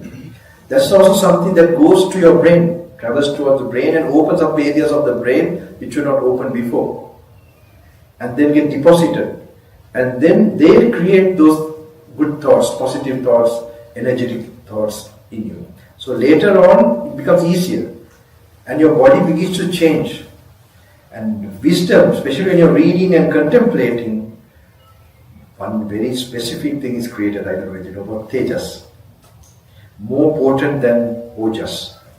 So it shows in your aura actually. Your aura has a very clear aura, as well as your skin begin to shine. Then I tell people don't need to use Nivea. And you have that corner. I was really surprised in one of the pharmacy recently because I was sick. I don't know if you all know, about 4 months I was suffering with the viral this thing, and just I'm recovering, still strength enough to give speech like this.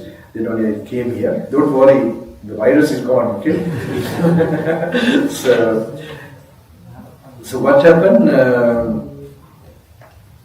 In the pharmacy, I saw collagen. Am I right?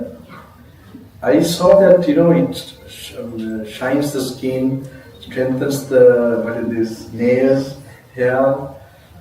I was wondering what this is because I have only one way by good character, and this thing you create this physical. Then I realized there's some cream or something for this. Anyway, it doesn't matter. But I can imagine it could be like my finance controller when I was doing auditing. This lady. Those days I had a practice of not looking at any ladies. Like one of the meditation practices when I'm walking and so on. As a layman, right? Many years back. So I had to look at my finance control. If she's coming, she's one of my bosses. And I remember I used to be very observant. She had lipstick and everything, but looks so dead. It's like some plastic this thing you have put on these things, Really you can see no aura, no life, and I can imagine what she's up to there.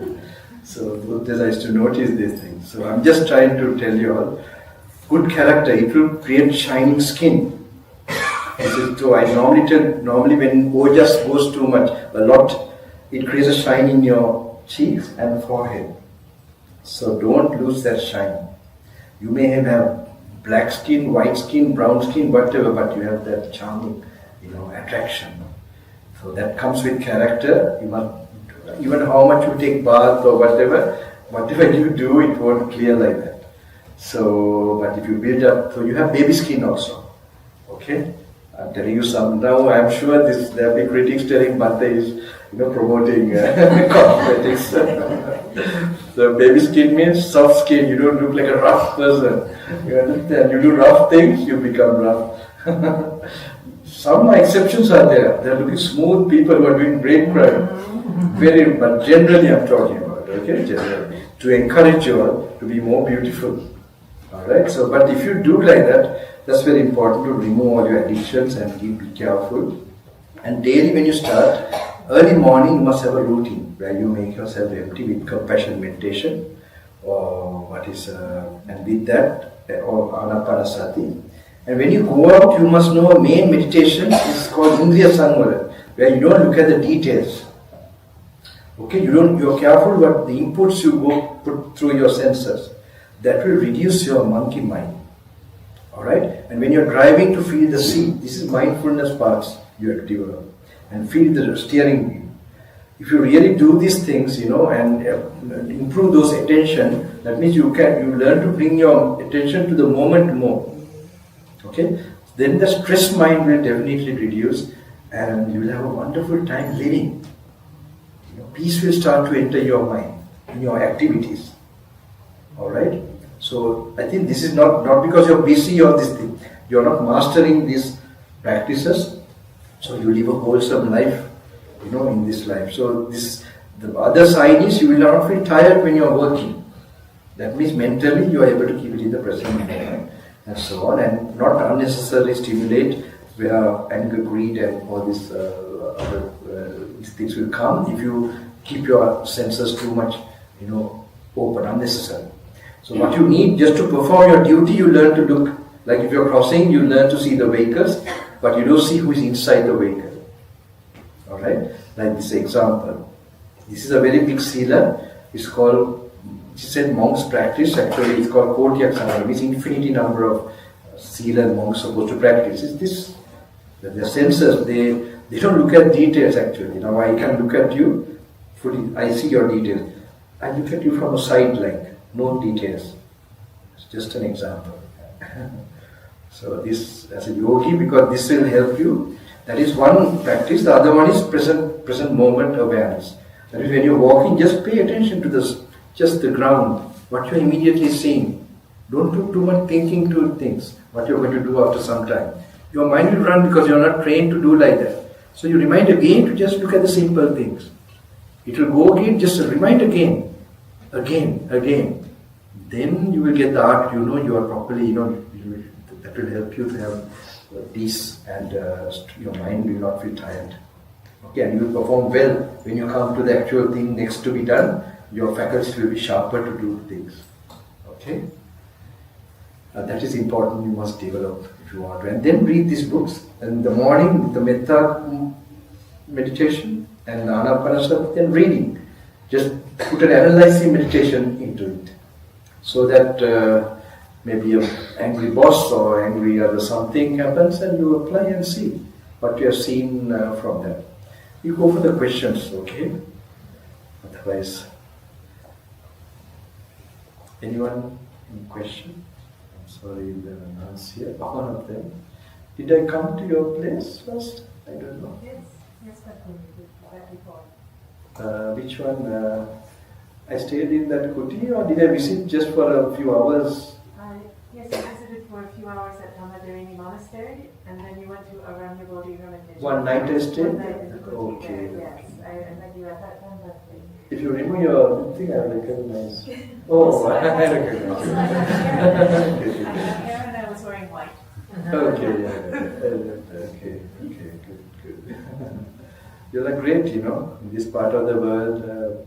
It's like a strong karma with the Buddha and the teachings, for sure. And I remember I met several of them. I gave a small thing. Any questions? I don't know. I can help you all. I have some question. Okay, if you come to the point that you already control the anger boss, you mean the anger inside of you, you already calmed down. What is the next step from that? That's a long way ahead. So you can't, the anger, tell you honestly, from the age of 18, some experience I had, as I told you regarding these insights. I think I would have been a old monk striving many years before life, and the results came this life. So after that, actually anger was not there, I would say. And later on, sensual desire I had struggled, to tell you honestly, very much. And even as a monk, later on also it just came behind me. Now maybe I'm now old and it's okay. But I'm not going to be relaxing in anything. I can see you have to put this wisdom and everything continuously. But this anger thing, I remember, it was really, then it came to a point like maybe, say 5, 6, 7, 8, maybe 8. If I say maximum 8 years back maybe, that I would count, it's countable, the times that mentally I know I felt like tight, and it was mostly with the taxi drivers in India. Okay. They would try to cheat or something, and just press my button. And I used to count the few. It's not only India, all over, even Sri Lanka. I have karma with the taxi driver. So that happened. And actually, tell you honestly, recently I'm having too much activity now. Too much activity means I generally definitely keep my general meditation, because my activity is related with sharing what I'm experiencing. Or I can't go without the meditation or what I'm doing. And this I'm doing as the duty part, but anyway, I've been with a lot of activity. And also I've been suffering from this viral thing and so on. So, like someone who are close to this thing, if they did some, especially I felt they're not honest or did something, this thing, I have reacted, which didn't happen. So I think it's more of a tired mind. It has happened. So it will not go, I think, the removing of anger is not by compassion, I see, even from those days. It is by desire. Desire is, and what is the root of desire? Is delusion. Okay? So this wisdom, more got into this wisdom, and the wisdom become more experiential, then I'm sure this will go automatically. So mustn't worry in other ways how to remove the symptoms of the problem. It's really, I think you should put these things more, the perceptions of you could say more of, I would say Dhamma, Yoniso Manasikara, and practice more. Then when clarity of Dhamma more comes, you're opening up another world of wisdom, then this will go away automatically. I don't know, do you get the answer? It's okay? It very much so. So I need to go focus on Dharma now to improve myself. Definitely. And you can also watch what you attach to. That's the reason. The cause is always somewhere you're expecting or something like that. And you can know specifically like you will not get angry or this thing. You can't say one is free from it. You'll be free from it when you're free from attachments. So it will be there in your latent nature. Now I could see that it came up in my this thing. Now it's a little bit, I'm more than uncountable into that in my thoughts and You mean if you're free from anger, you will be free from attachment automatically? Sorry? You mean if you're free from anger, you will free from attachment? No. Sorry. If you have to free from attachment for the anger to disappear. Attachment is the cause of anger actually. Normally we think anger is so we have compassion and trying to know. If you reduce your attachment, the way the person gets angry, we can know the person's attachments. Yes, sir. So the attachments, how to remove them? It is from removing our delusion. More awareness, realization of the truths of the Dhamma, and getting the Dhamma perceptions about the ultimate nature of things. That is, I think, that will look after everything. So reading important, that is good company, Buddha's company. Yes. And not only reading, I have never found, actually, I'll tell you honestly, I don't want to name places. I was really thinking, somewhere I find that they will see the power of this book as it is. I mean, the Buddha's original teaching, that it has no need explanation, that they are taken as meditation object. So this is how we did it with my teacher. He used to tell us to read this sutta, and then we went and practiced. And when we went through that made an impact. That means those words gave us insights while we walk in meditation. Then we actually respected our teacher, but we knew the master is like ocean here. He's alive. So I think this must happen. You must have like a session of meditating. That means emptying your mind with compassion or anapanasati, and then a session of reading in your daily practice, contemplating, and also some mindful activity, maybe arms round to the hall or something like that. If you have a balanced practice, I think things will really. Because now other problem I noticed that in the old times, my teacher used to tell some monks, especially some desires they could overcome. And they sometimes blame the places they were there, and so on. There's something wrong with here, and they started moving from place to place.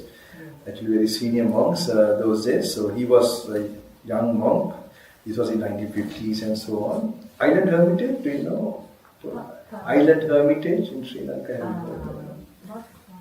It was in that place. So those monks, they happened to go, but he told they also had a lot of problems, issues with desire, which was not, and they didn't know how to deal with it. So he told us this balanced practice where you have to have periods where you're sweating and some activity. Nobody can sit for long. It's not general for everybody to just sit in this thing all day. So to have that practice and then reading session, and not the reading as a study, as applying and then walking meditation, contemplating that, and then sitting meditation where you have where you do samadhi only with compassion or anapanasati. Like that, if you do, definitely something should happen. That's what I did, anapanasati. Okay, yeah, that's good. But I like the suggestion of breathing. Is can give me more drama, more knowledge. Okay, I tell you honestly, I don't have personal experience through anapanasati.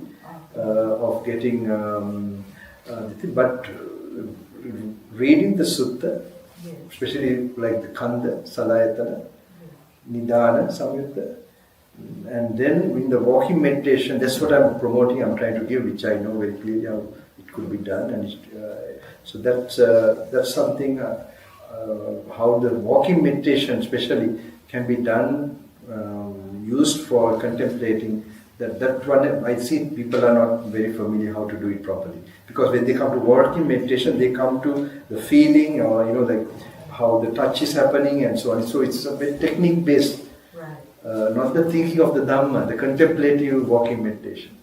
So this is something I'm trying to tell, because I think, according to my personal idea, that insights or clarities that come is not strong enough to reach what the Buddha wants, this is, so that thinking must be not, that thinking is not enough, or analyzing, contemplating is not enough.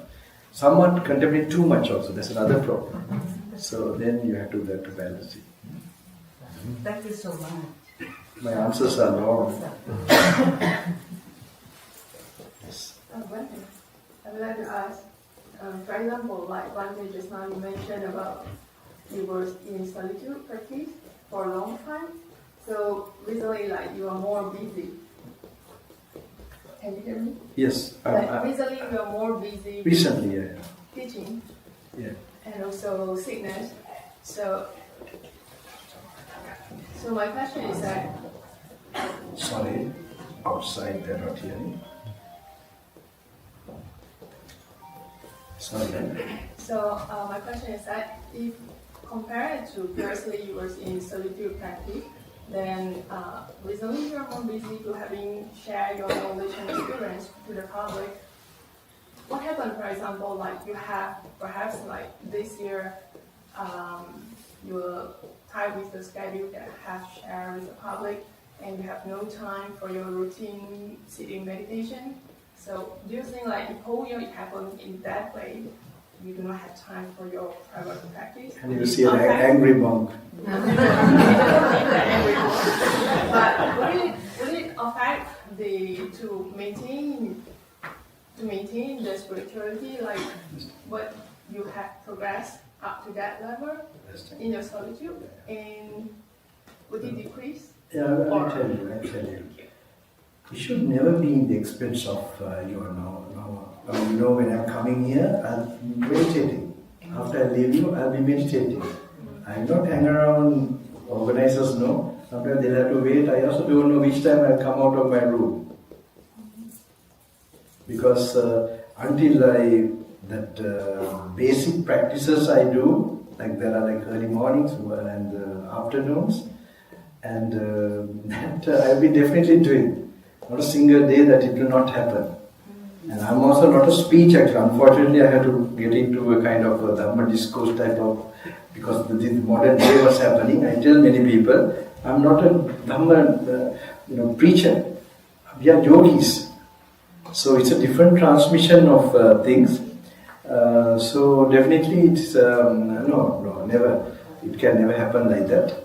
I would be doing the general meditation. Now even maybe if I get a room or somewhere, I'll be there. And then doing those things, then coming out and doing the other part. So that more than what I speak, maybe if I come like this, very, very exhausted, this doesn't make sense, So I know until I put on my makeup, and then I come. So this is very important, I think, because this I'm fulfilling a late thing, I would say. My teacher has told me long years back, so I'm waiting for the time. I was waiting for the time, even though my teacher said I was cautious, and so now I feel very guilty because I fulfilled. Sometimes some people say, now somebody will agree with, I don't know, with anger or jealousy, I don't know what, but they better you go to jungle or something like that. I said, too much I stayed in the jungle, too much I stayed in the Himalayas. It's too much, and but never in the expense. You have to really see, now the ones who are training now, who are this thing, just like the way I went, no preaching, no teaching, nothing. they continue, because I would support them. I'm not going to bind with them in any long go anytime, but if they want to get advice from me, I'm encouraging them, because to develop, I would expect actually monks who are spiritually developed. Because we don't find any monks today like that. They are giving preachings and all that, but there's no mysticism in them. There's no pure force going out of them. So I don't see they themselves won't be liberated, or they can't liberate others. So I think at least if we have some monks or nuns or whoever practicing, that they are just focusing on themselves, and then they will see whether the calling is there for them to do some duty. And then as a fulfilling of a duty, you can get externally involved. But you must be very carefully, honestly clear, sort of finding the real, you could say, whether it's a real duty or whether it's something you're, lying to yourself, something like, you have to be careful with that. And you get the right answer if you're very sincere and honest what you want to do. Actually, I put this question to Bhante. It's not only, I'm not asking Bhante about yourself schedule, but it's online, where like, first year I was in the meditation center for like a year, that I could every day just do intensive meditation. But like this year I visited the US, so the schedule is different, and it become like totally different, because you are not playing your own schedule, and you couldn't like have arrange your time. Okay, what time only? Like I can have these few hours for the practice, like usual meditation, but the schedule is very different. So if it happens to somebody like that, you cannot cannot manage your own time where the schedule is arranged by other, perhaps. Then if it's come to a long time, like happen for a year, would it affect for the practice? How long have you been not in? 12 years. So now you must go full speed. So there are times where your life comes, our destiny comes, where we can't avoid some activity may come. We have to, then in that situation, keep your sila, very important.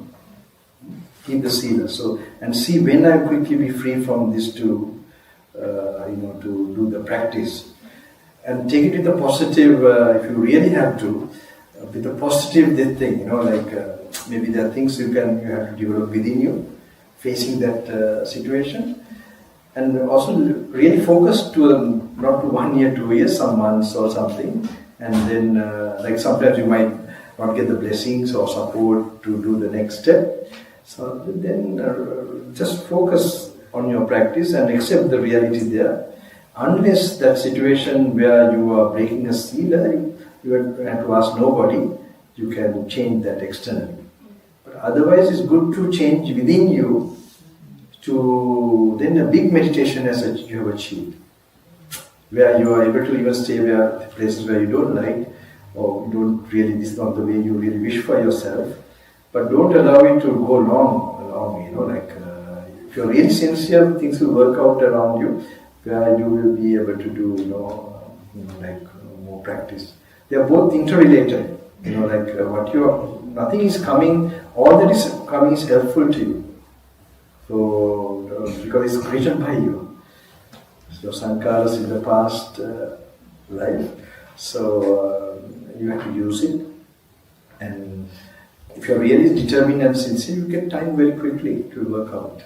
That's very important. It's up to you actually. It's not that something outside is holding you.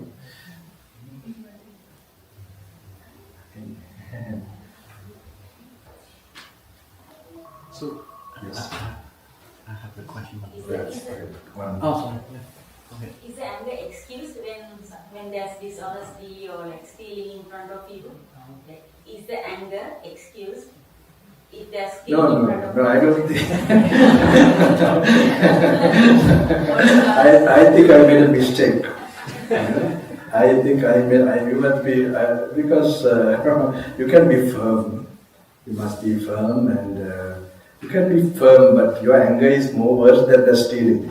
I think.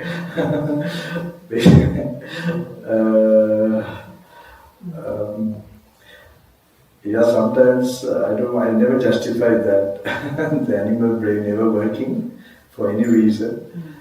It's animal brain, right? Reptilian. We have to work for it, right? Both of us. Can you explain how to do walking meditation properly, the way you do it?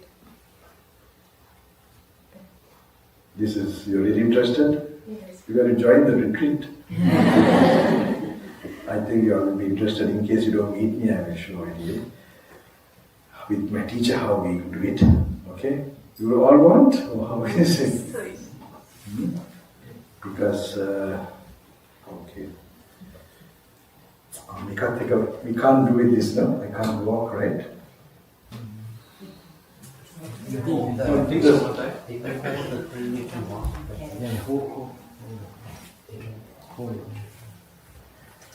Because I feel if you're really interested, so it's somewhere in the Pali, but in English you'll be reading, and you have to have idea. I have never done in a program like this, okay? I feel so distant because I sense something.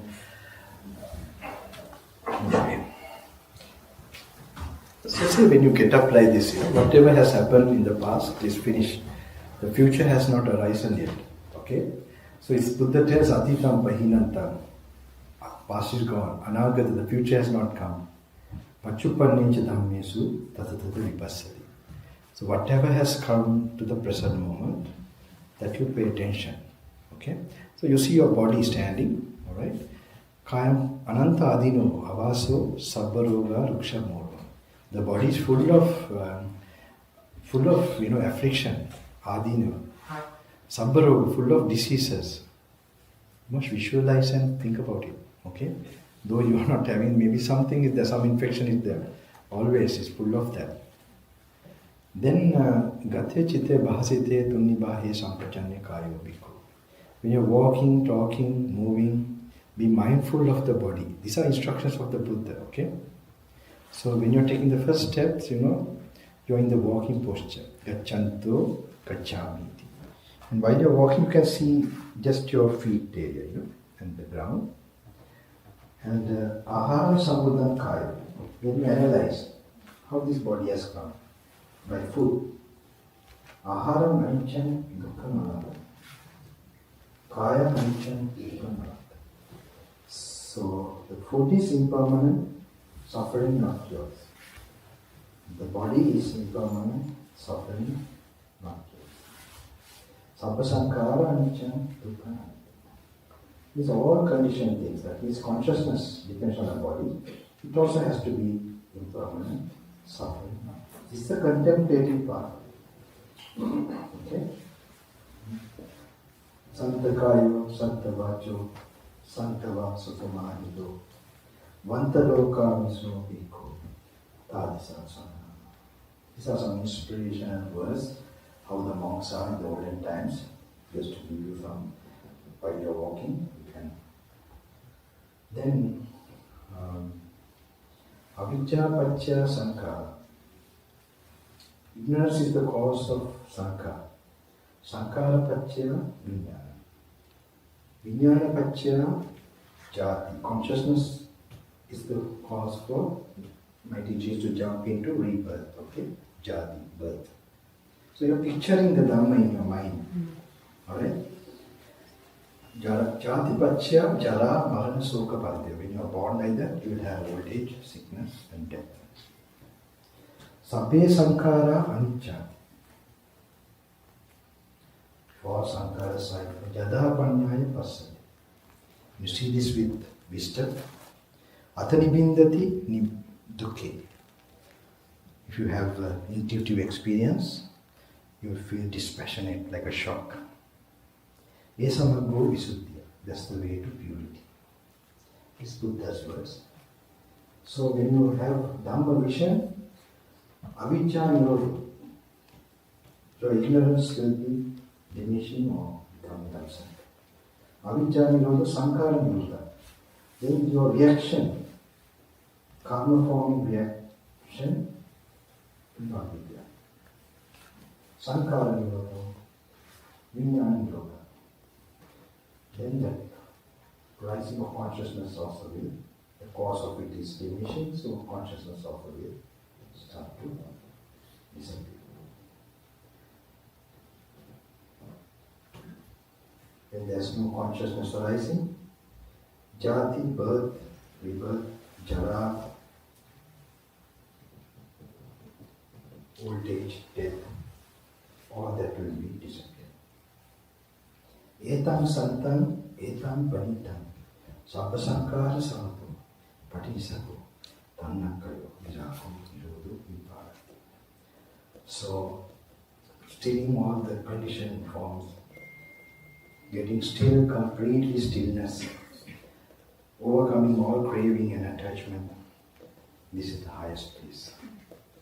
Sankara paramadukam, nibbana paramang sukha. Sankaras are highest suffering, formations, condition. Nibbana, dream of that is the highest place. You can end your walking meditation. Just an example, you can, whatever you read, you can contemplate. You can make your own walking meditation. Okay, this is found with my teacher. I used to like to go with him, holding his hand. It was very... So he used to tell me these are objects of meditation. If you get very absorbed in this thing, you will experience Nibbana. Alright? So, one day, I don't know why maybe these are yogis here, I don't know.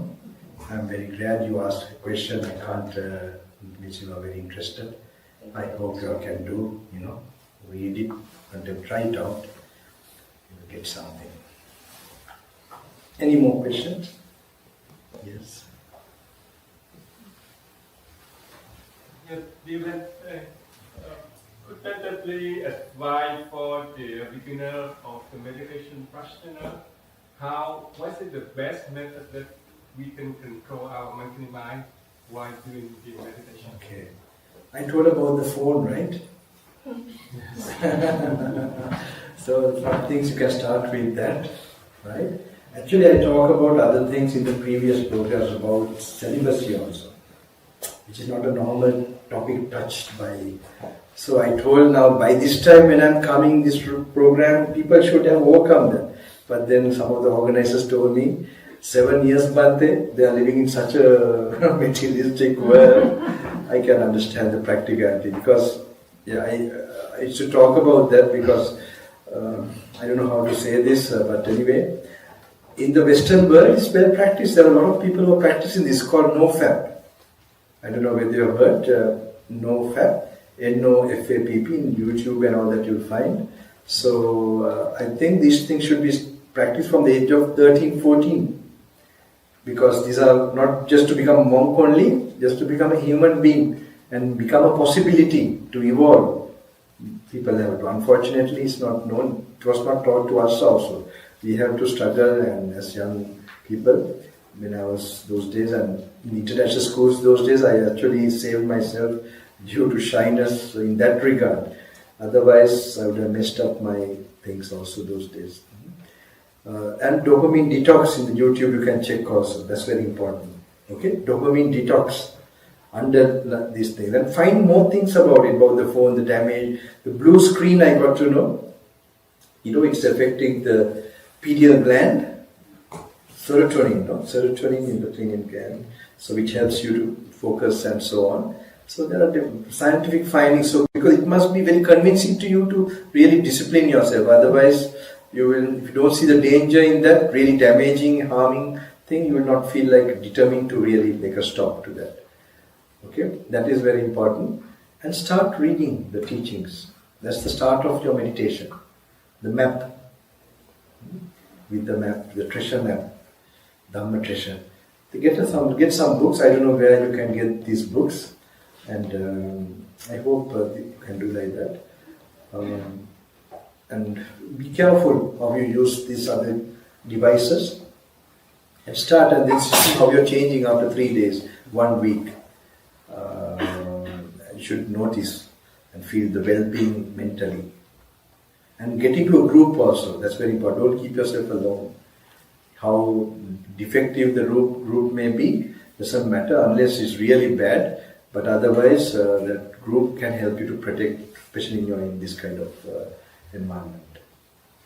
Like even coming like this to temples and any other, if there's something better, try to pursue, go and join them. So for a lay person, right, because all the distractions, essential and busyness that you have, that ones have. So what would be the kind of the minimum? Yeah, because it's going to be, because the billions of people around, with billions of distractions that we have around, so much distractions. What would be the minimum? Yeah, kind of a guideline to help, because not many people can go all day. Yeah, I know. Right. So how can the minimum practice? Yeah, maybe we should have a kind of like a try to get peacefulness in your normal day-to-day activities, like driving. Okay, start from early morning, like you brush your teeth, wash your face. So like that, learn to enter the fresh mind into them before starting your work. That must be a start. Okay, you must try. That also you must try tomorrow I try. So at least when you're sleeping or when you get up, try to lie down and think, let me now try to start my early morning meditation. Okay? So while you're lying down, make that your kind of, and then maybe as soon as you get up, if you properly do it, you start to do it. It seems a small exercise, but if you just get up, it's like you think tomorrow I try and I just do the work. Just try not to get up physically in the first few minutes after you wake up from sleep. So how do you know you're progressing? You shine more. You're shining already.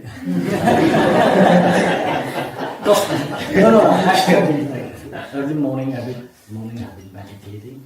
But you will notice you will get less angry, less greedy, and you will notice. Also, people will notice about you. Because your surrounding will definitely notice. Yeah. I was thinking, for lay person, you should have a very modern practice. You must make a start. Yeah.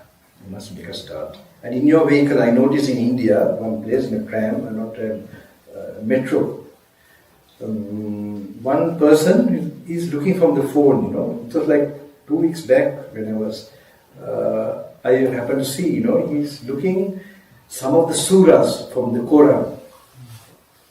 And it's funny, in English, it's about Joseph, which I have got to, it's like a bodhisattva's life story. After I got to know about their story only, I really quite a bit appreciated about Islam.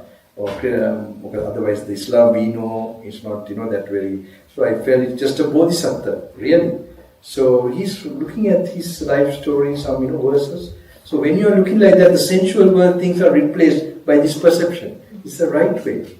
That's how you have to do. You have to, while you're driving, you're doing things, bring out something inspiring, so that your mind is kept in touch with that perception, and you will be clearing your karmas also while you're doing that. You can start. In your experience, your practice experience, what is the middle way? What is the middle way? Middle way? Yes. The middle way I practice? Yes. What do you mean by that? Like what? But you not make the new karma. How you? Not to make karma. Yes. Okay. So my main focus will be, how to keep my sila and mindfulness to get samadhi. Okay. So when I'm getting that samadhi or peacefulness or brightness of mind, then I feel I'm on the right track. So say I'm also doing those days a lot of walking. I don't know, you have in the Thai tradition tudong. So like my teacher was all his life tudong, so I happen to do that too. Not only the forest, even by normal, walking when we have to travel. So there also, as long as I was able to keep the samadhi, or able to have samadhi while walking also, then I continue to do those things. So whatever practice that made sure that, as I said, this activity also, If I can't practice enough samadhi, you know what I mean samadhi? Yes. If I can't get to samadhi and I'm too busy and tired, like a corporate manager or somebody, I will not do that. So my practice, definitely keeping the meditation going. And I'm now also trying to add whatever the know me meditation, that means the sutta reading and so on. I'll be adding to this with a more free mind, because I have already fulfilled some of my duties to give the Dhamma also. So it makes me more, it's not like something that has made me tired and out of the picture of my general journey. But you wanted another explanation of of the middle way. I would say getting to samadhi is more of a middle way. If you can attain that. Even the Buddha found when he was, before his Buddhahood, he went to two extremes. As a bodhisattva. So he found the way of samadhi means overcoming hindrances. This is the main disturbance to get an experience of the Dhamma. Because we can know the Dhamma, but experiencing is another thing. Two different things completely. So I see anyone who reads these books and leave it aside and searching for something, they have not experienced. If they have ever experienced, they know there are visions opening up. So for that you have to be an ascetic, a yogi, and one who is not a scholar, but someone who is, using the Buddha's teaching. If these two go together, something will happen, for sure. That's the middle way also. Make sure you read and meditate both together. Okay? And I know you didn't get, you're expecting another explanation. You'll have to find it somewhere else. Okay? And one more question, I don't really understand what the meaning of the Yoniso Manasika. Okay. Just now you saw me doing the walking meditation. Okay? That's a little bit close to how to do it. Okay? So this is like if you read something, now this is what the Buddha said, some parts. So one part, I told you just to look at the area where I can see my feet. Did you hear that? Yes. Okay? So that part you see, like you're looking from yourself from outside. Alright? And then you analyze, like the contemplating part is there, where how the body came. Buddha, you take what the Buddha has told already. Kaya, other one is Kaya, I couldn't tell that actually. Kaya Purana Karma. Kaya, body is a past karma. Abhisankata, Abhisanchetanita. It's a condition. It's a condition what you intended. Anitya Nirodha Dhamma. It is also impermanent, therefore the resultant, the body also has to be impermanent. Another one is food. Ahara Sambudankaya. So you have to mentally picture that. It's not some knowledge that, food is this. You have to mentally picture Ahara Sambudankaya. Ahara, its body is supported by food. Ahara Aniccan Dukkhanata. You have to picture. If you are picturing, now even when I am seated and using my Yoniso Manasikara, I am going towards that, I will be noticing my breathing. That means I am coming more closer to the physical body attention. Not that I intentionally try to, especially when I am relaxed enough, trying to think in a calm mind, I will be noticing that function of in-breath, out-breath. Not as a anapanasati or anything. It's just that I go to kaya gata sati, that is more attention to the body, and then exercising my analyzing, contemplating faculty. That has to be done. That's why you learn not to think and think. So not to thinking is through samadhi, and then you read this. That's why at least 1 hour, 2 hours learn to sit down and do where you are. Because we have to learn not to think also. That's a very big problem today. And then we must just put a little bit thinking by the Buddha's thinking. Just little analyzing those things. The cause and effect, when you analyze only, you will get that impermanent realizations. So other ones are like avidya paccaya sankhara. I just told them, when you sabbe sankhara anicchati, when you happen to have a vision of that, the truth of that, so you're picturing that. Then ignorance will be absent. Ignorance getting absent, then sankhara will be absent. Reaction.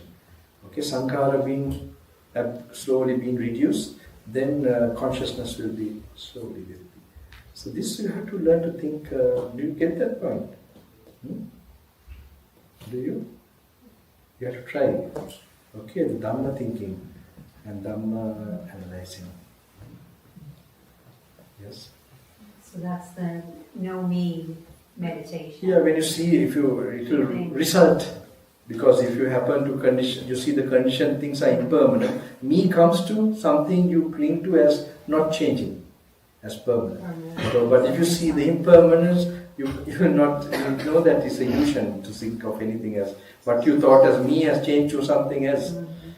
Yes. So then. And so when you're reading the suttas, the idea of not identifying as your personality or like you're learning you or having this this very individual relationship with the teaching is some spaciousness. I mean, it's kind of, I think, we're observing the learning. So I'm not so in my personality and thinking. When you're a scientist or you're trained a certain way, you get into that way of thinking. It's so not that. It's something else. Yes, something means you're trying to know who you are, what is this happening. So you're using it as a map or a guidance for you to observe, to think, to be more awakened about this thing you're carrying, as you, a body or consciousness and so on. Versus this personality.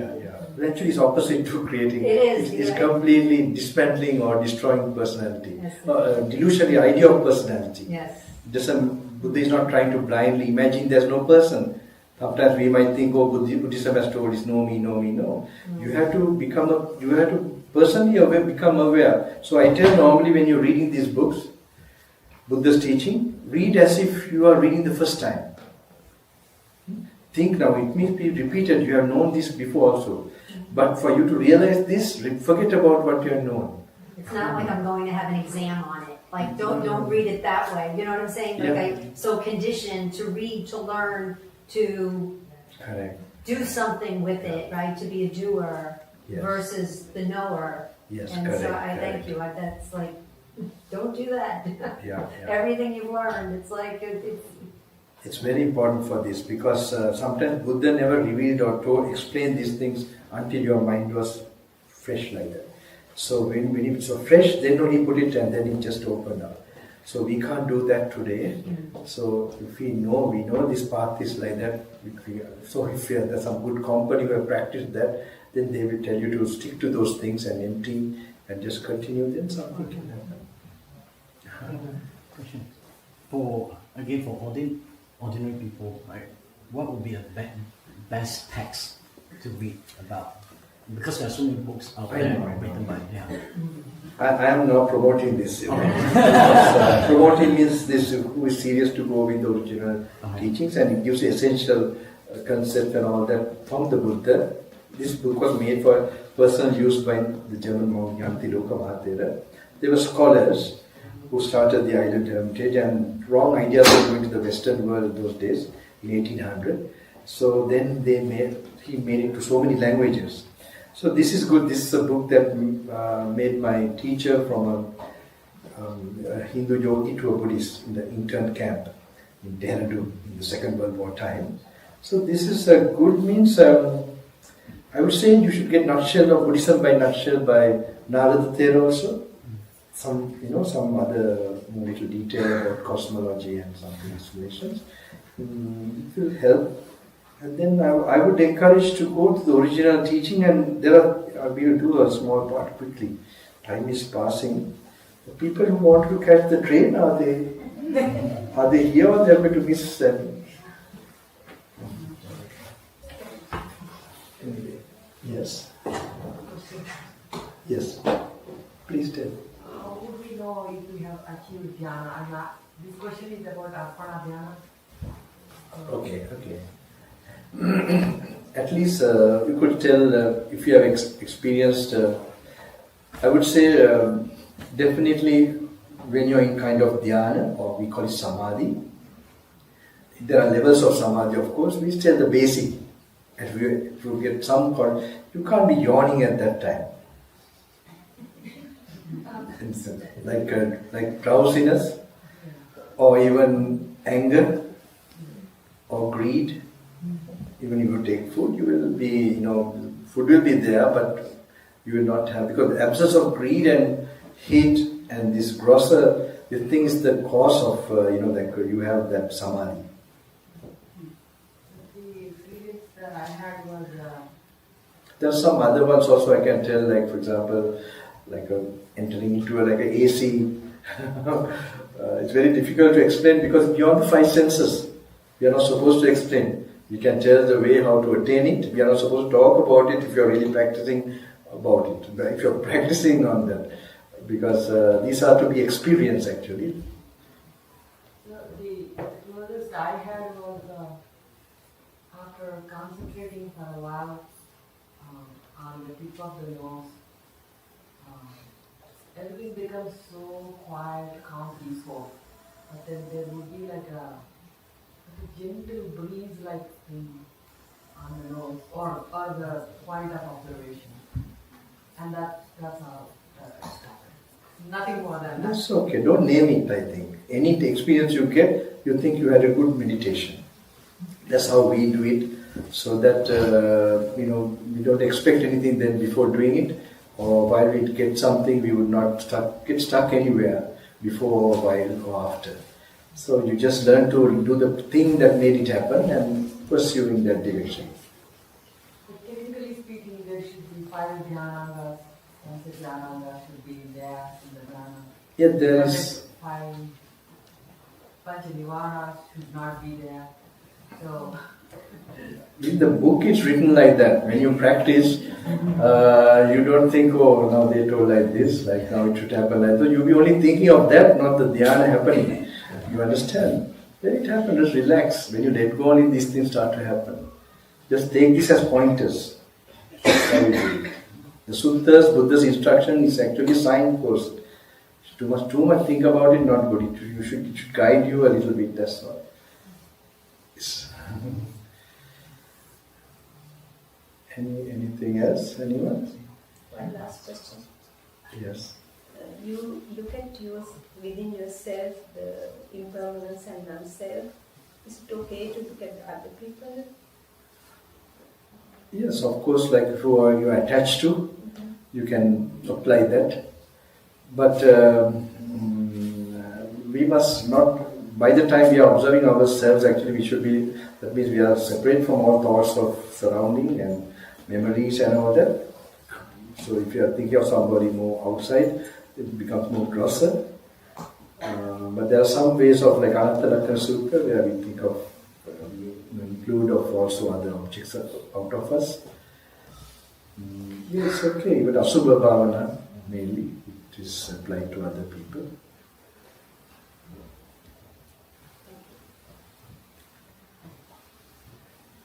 No more questions? Now everybody attend.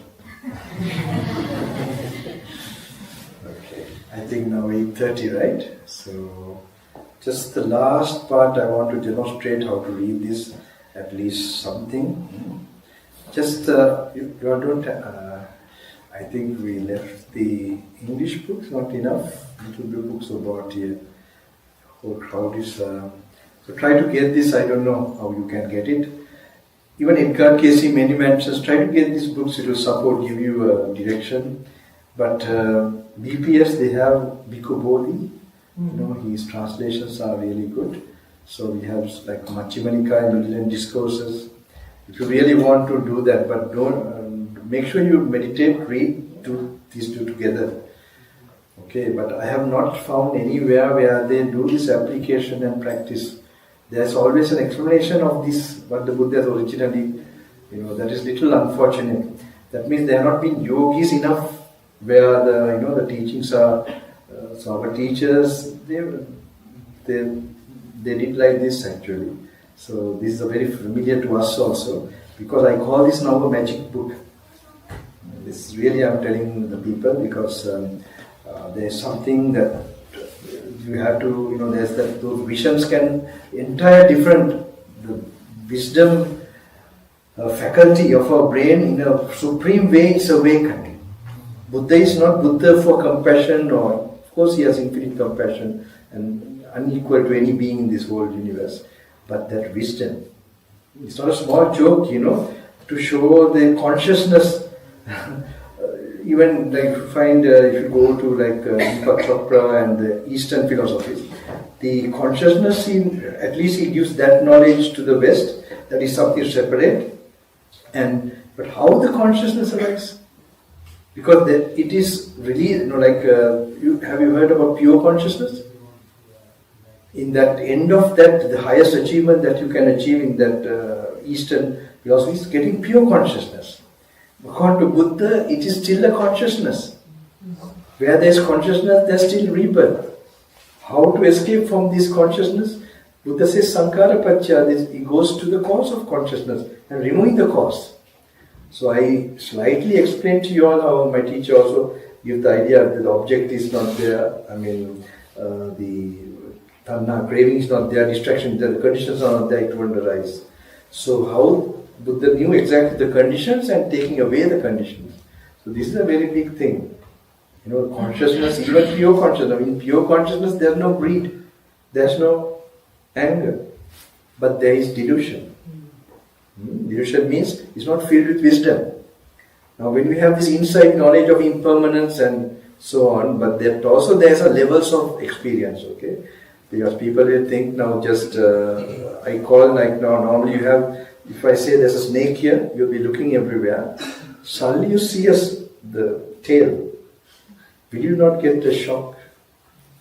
Like that you have in the experience of impermanence and this Tilakshana also. That means that much of reality you have not experienced before.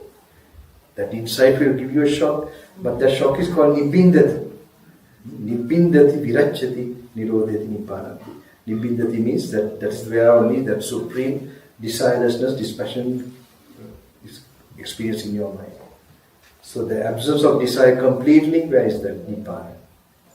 Okay, so this knowledge is not just knowledge, this knowledge is that makes you desireless. This realization. So this is how it has to be, to make it personal, you have to learn to, So Bhante, you mentioned there is consciousness, pure consciousness, and even that should cease to exist if one is to attain Nibbana. Yeah, not to be reborn. So then, who is experiencing Nibbana if consciousness also disappears? Who is experiencing? Nibbana or Nirvana. Because to experience Nibbana, you realize there's no you. So the traveler also disappears. Traveler realizes there was never someone traveling. Just now I told our person who dropped me also, you will not die. Actually what I meant was you will not associate what dies. So then, there's... So just a little quickly, we finish it, okay? I'm surprised all of... when you're reading these books, you must relax. As I told you, look at yourself like from outside. Seated. And sit comfortably. If you're even in bed, or don't sit in a posture where you fall asleep. And then, if you're really in the moment and relaxing, you'll be noticing your breathing. At least there's a sign. You're not tight anywhere, holding your body. Okay. Then, we read this part. What now is the song? We don't have this, I think it's in Sinhalese languages. We have the books, but it's not given there. We have some Sinhala books we brought, so you can have it. This one, I can share the PDF link if you like, or you can buy from Amazon too. But the Sinhala version we have some copies. No, let them buy from Amazon or the PDF, okay? It's up to you. Yeah. When you try to do that, another karma path will start to open. Okay? If you just listen to me here and go, then it will stop here. It happened to me when my teacher told me to get a certain book from a certain bookshop, when he started the sutta. Okay? So it's anyway, it's up to you. What now is the solid? I hope he will share it also. But I hope the Amazon, then you can find other books also. Okay, then it will start a chain reaction. Okay, get the PDF also. Get another book from, I don't know, Amazon, right? Okay. I don't know any other bookshop anyway. We only knew bookshops those days. There's a small bookshop in Sri Lanka. So when you read this, what now is the solid element? The solid element may be one's own or it may be external. And what is one's own solid element? Whatever in one's own person or body, there exists of karmically acquired hardness, firmness, such as the hairs of the head. Now, when Buddha says karmically, you have to know, it doesn't, these body parts don't come by like accidentally. We know sometimes we have done some given medicine or it's not getting well. That is karma is there. Okay?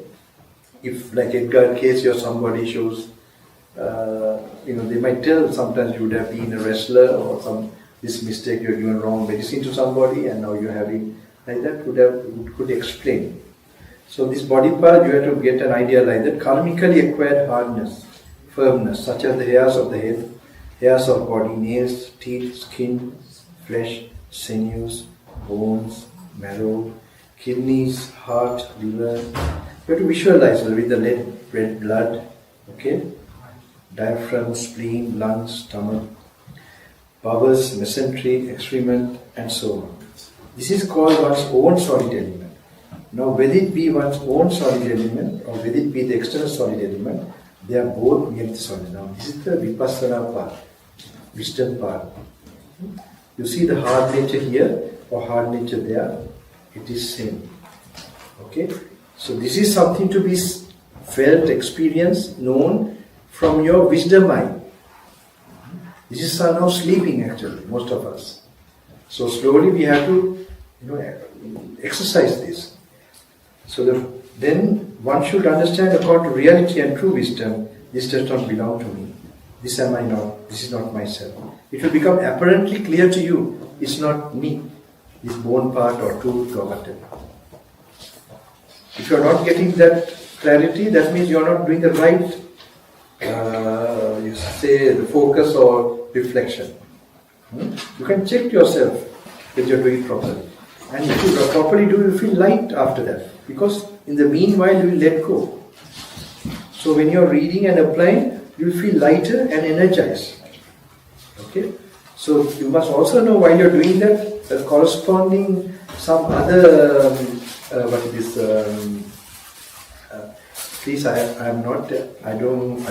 don't accept spirit offerings. Okay.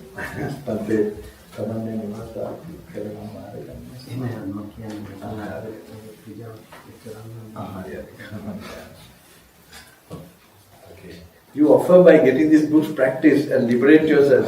Don't waste time.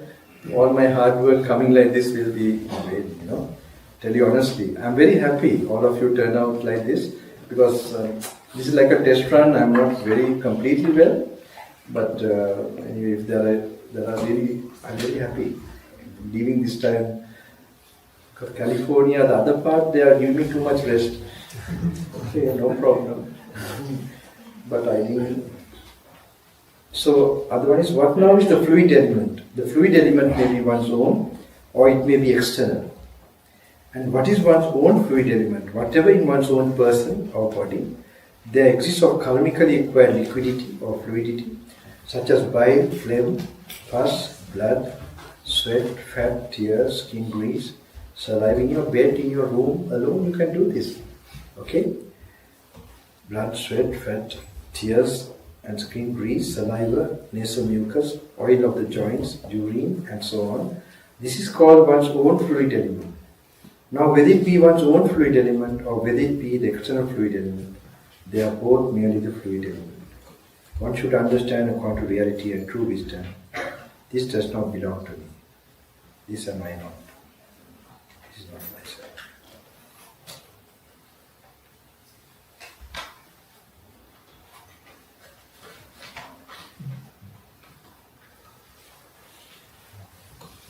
I have to learn to picture this. When you're tranquil, easy for you to do this. Like that. Think you're like the old monks in the old time. With the side, in front of the Buddha. Those days when they cut the hair also, they had this experience. Why not? You can do it. Like that, you have to slowly, you have to get focus. It will open up an entire liberated world. But again, you have to work, you have to go for many things. Then you go to the second base, keep your sila. Don't lie, at least try to do things kindly. These two at least try to practice. And then wait for a time where you can do more. And so more than this I don't want to. Or then it says in the other one, just as one calls a hut the circumscribed space that comes to be by means of wood and rushes, reeds and clay, even so we call body the circumscribed space that comes to be by means of bones and sinews, flesh and skin. So we have to learn to mentally picture this. Okay? We will not see male, female or persons then. Slowly we have to do that more. So there are like this so many. Okay. Dependent origination of consciousness. I hope you alone go and read these things, okay? This will help you. Even some question was asked by me some other place. Someone, they said about where the locality of consciousness, whether it is in the heart or explained by Abhidharma and so on. Now suddenly, look at the lizard, for example. Have you seen when their tail is broken or something? It wriggles or whatever, shakes on its own. So consciousness is a body base. You can't tell any particular, its condition arises. So Buddha has, not by experimenting, by his awakening he has explained. But we rather go to people who are not awakened and make it very complicated and still under research. You understand? But I'm sure Buddha will also not like you to believe blindly. But if you meditate enough and you do this honestly, these things will become a personal awareness of yours. Sorry to keep you. Yes. Sorry. Come on here. Sadhu, sadhu, sadhu.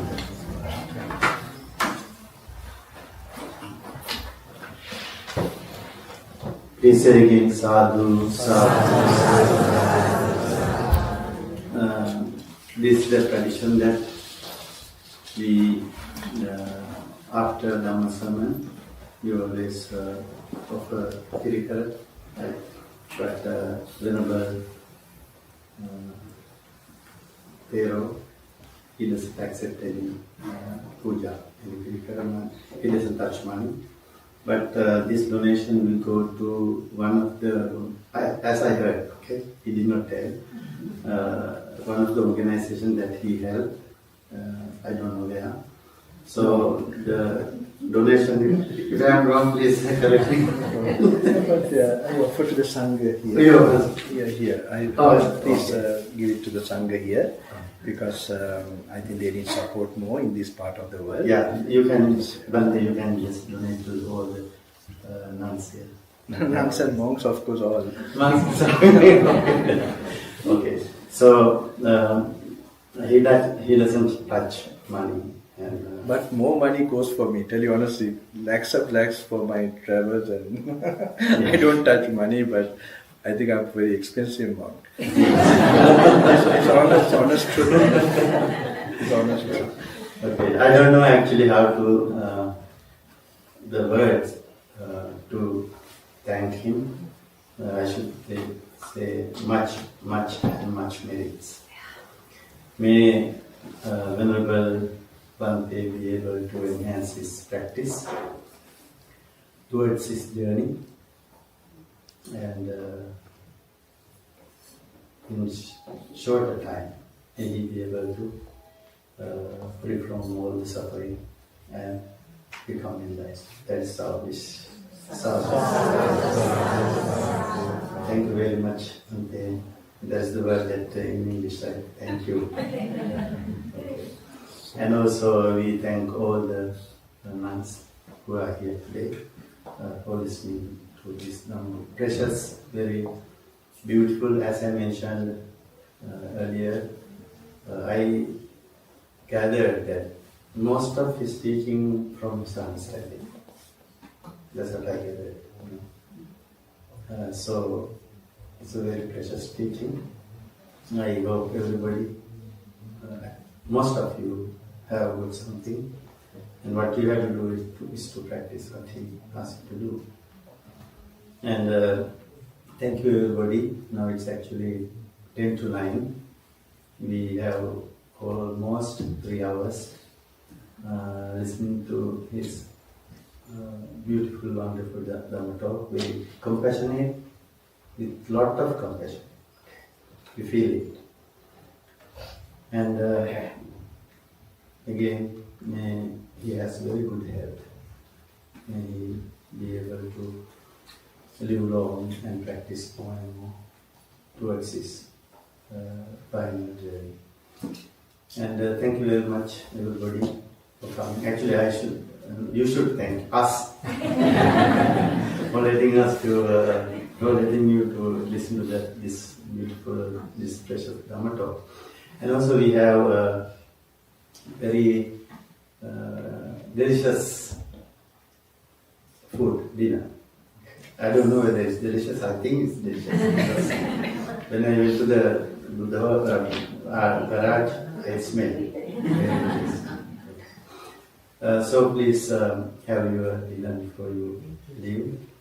And for you also, we wish you all the best. And by the power of this understanding, by the power of this knowledge that you received from this Dhamma talk, be helpful for you to have very good lives and have peace of mind and practice more and more. Okay? And may it be finally helpful for your enlightenment.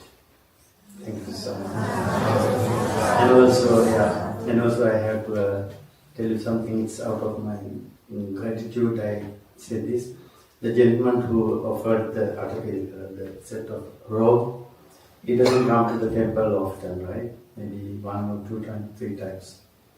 But I gave him this opportunity to offer, to pay my gratitude to him, because indirectly he helped me a lot for my health and for my well-being. Okay, to pay that gratitude. I'm very happy that I was able to do that. Okay, thank you so much. Thank you so much, Chandran. I have no words to express my. Thank you, Bhante, for this opportunity and arranging it. So this thing I'm very fulfilled, because I always think I'm not coming here to experience anything in this part of the world, but that if I see so many Dhamma, noble beings who want to strive, and some perceptions came to me when I initially started to come to America, even Australia and all these, developed countries, so-called, that certain sufferings that all beings are going through. So that inspired me a lot. Otherwise, I used to think, why not go to Africa or somewhere like that? They have other problems, but there are more tough problems, I know. So I'm very glad that, and especially Bhante has made that good karma, I would say, by bringing John, and I take that good karma with me. And the last Bhante, we do something. Yes. Go. Yeah, just one. And also I thank all the organizers actually. There are some people who organize all the events throughout Africa and providing all the facilities for Bhante to come and give Dhamma talks. I think of them also. We share, everybody will share, maybe with them as shared. Everybody please say sadhu.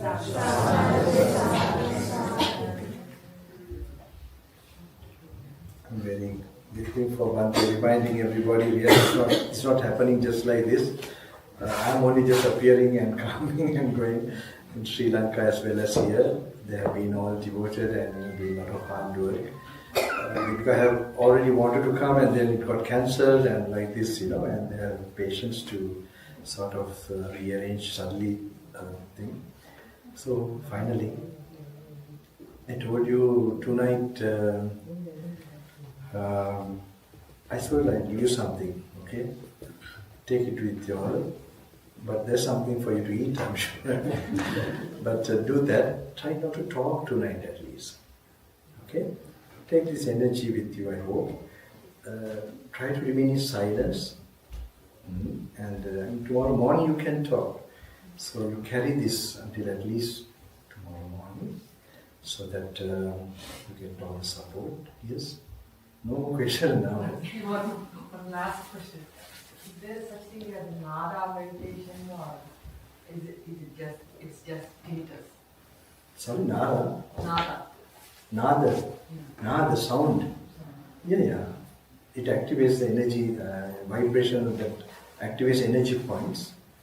And it finally leads to samadhi, helps samadhi. It just doesn't go away. It's there always in the left. Oh, you mean nada meditation, the sound? Okay. Listen, but it just doesn't go away. Like sound or what is it? Pleasant sound. Okay. As I told you, any kind of sound is, or any kind of perception is, you could say, don't reject it or don't accept it. Notice that such a sound is there.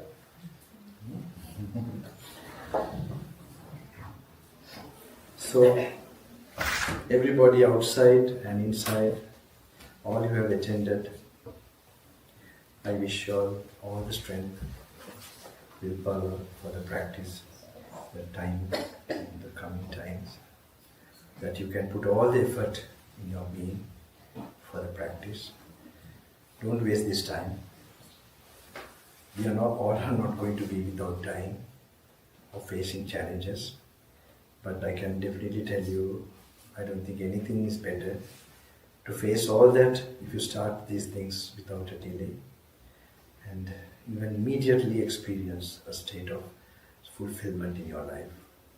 Not by fulfilling your desires, but by subduing your desires, increasing your wisdom.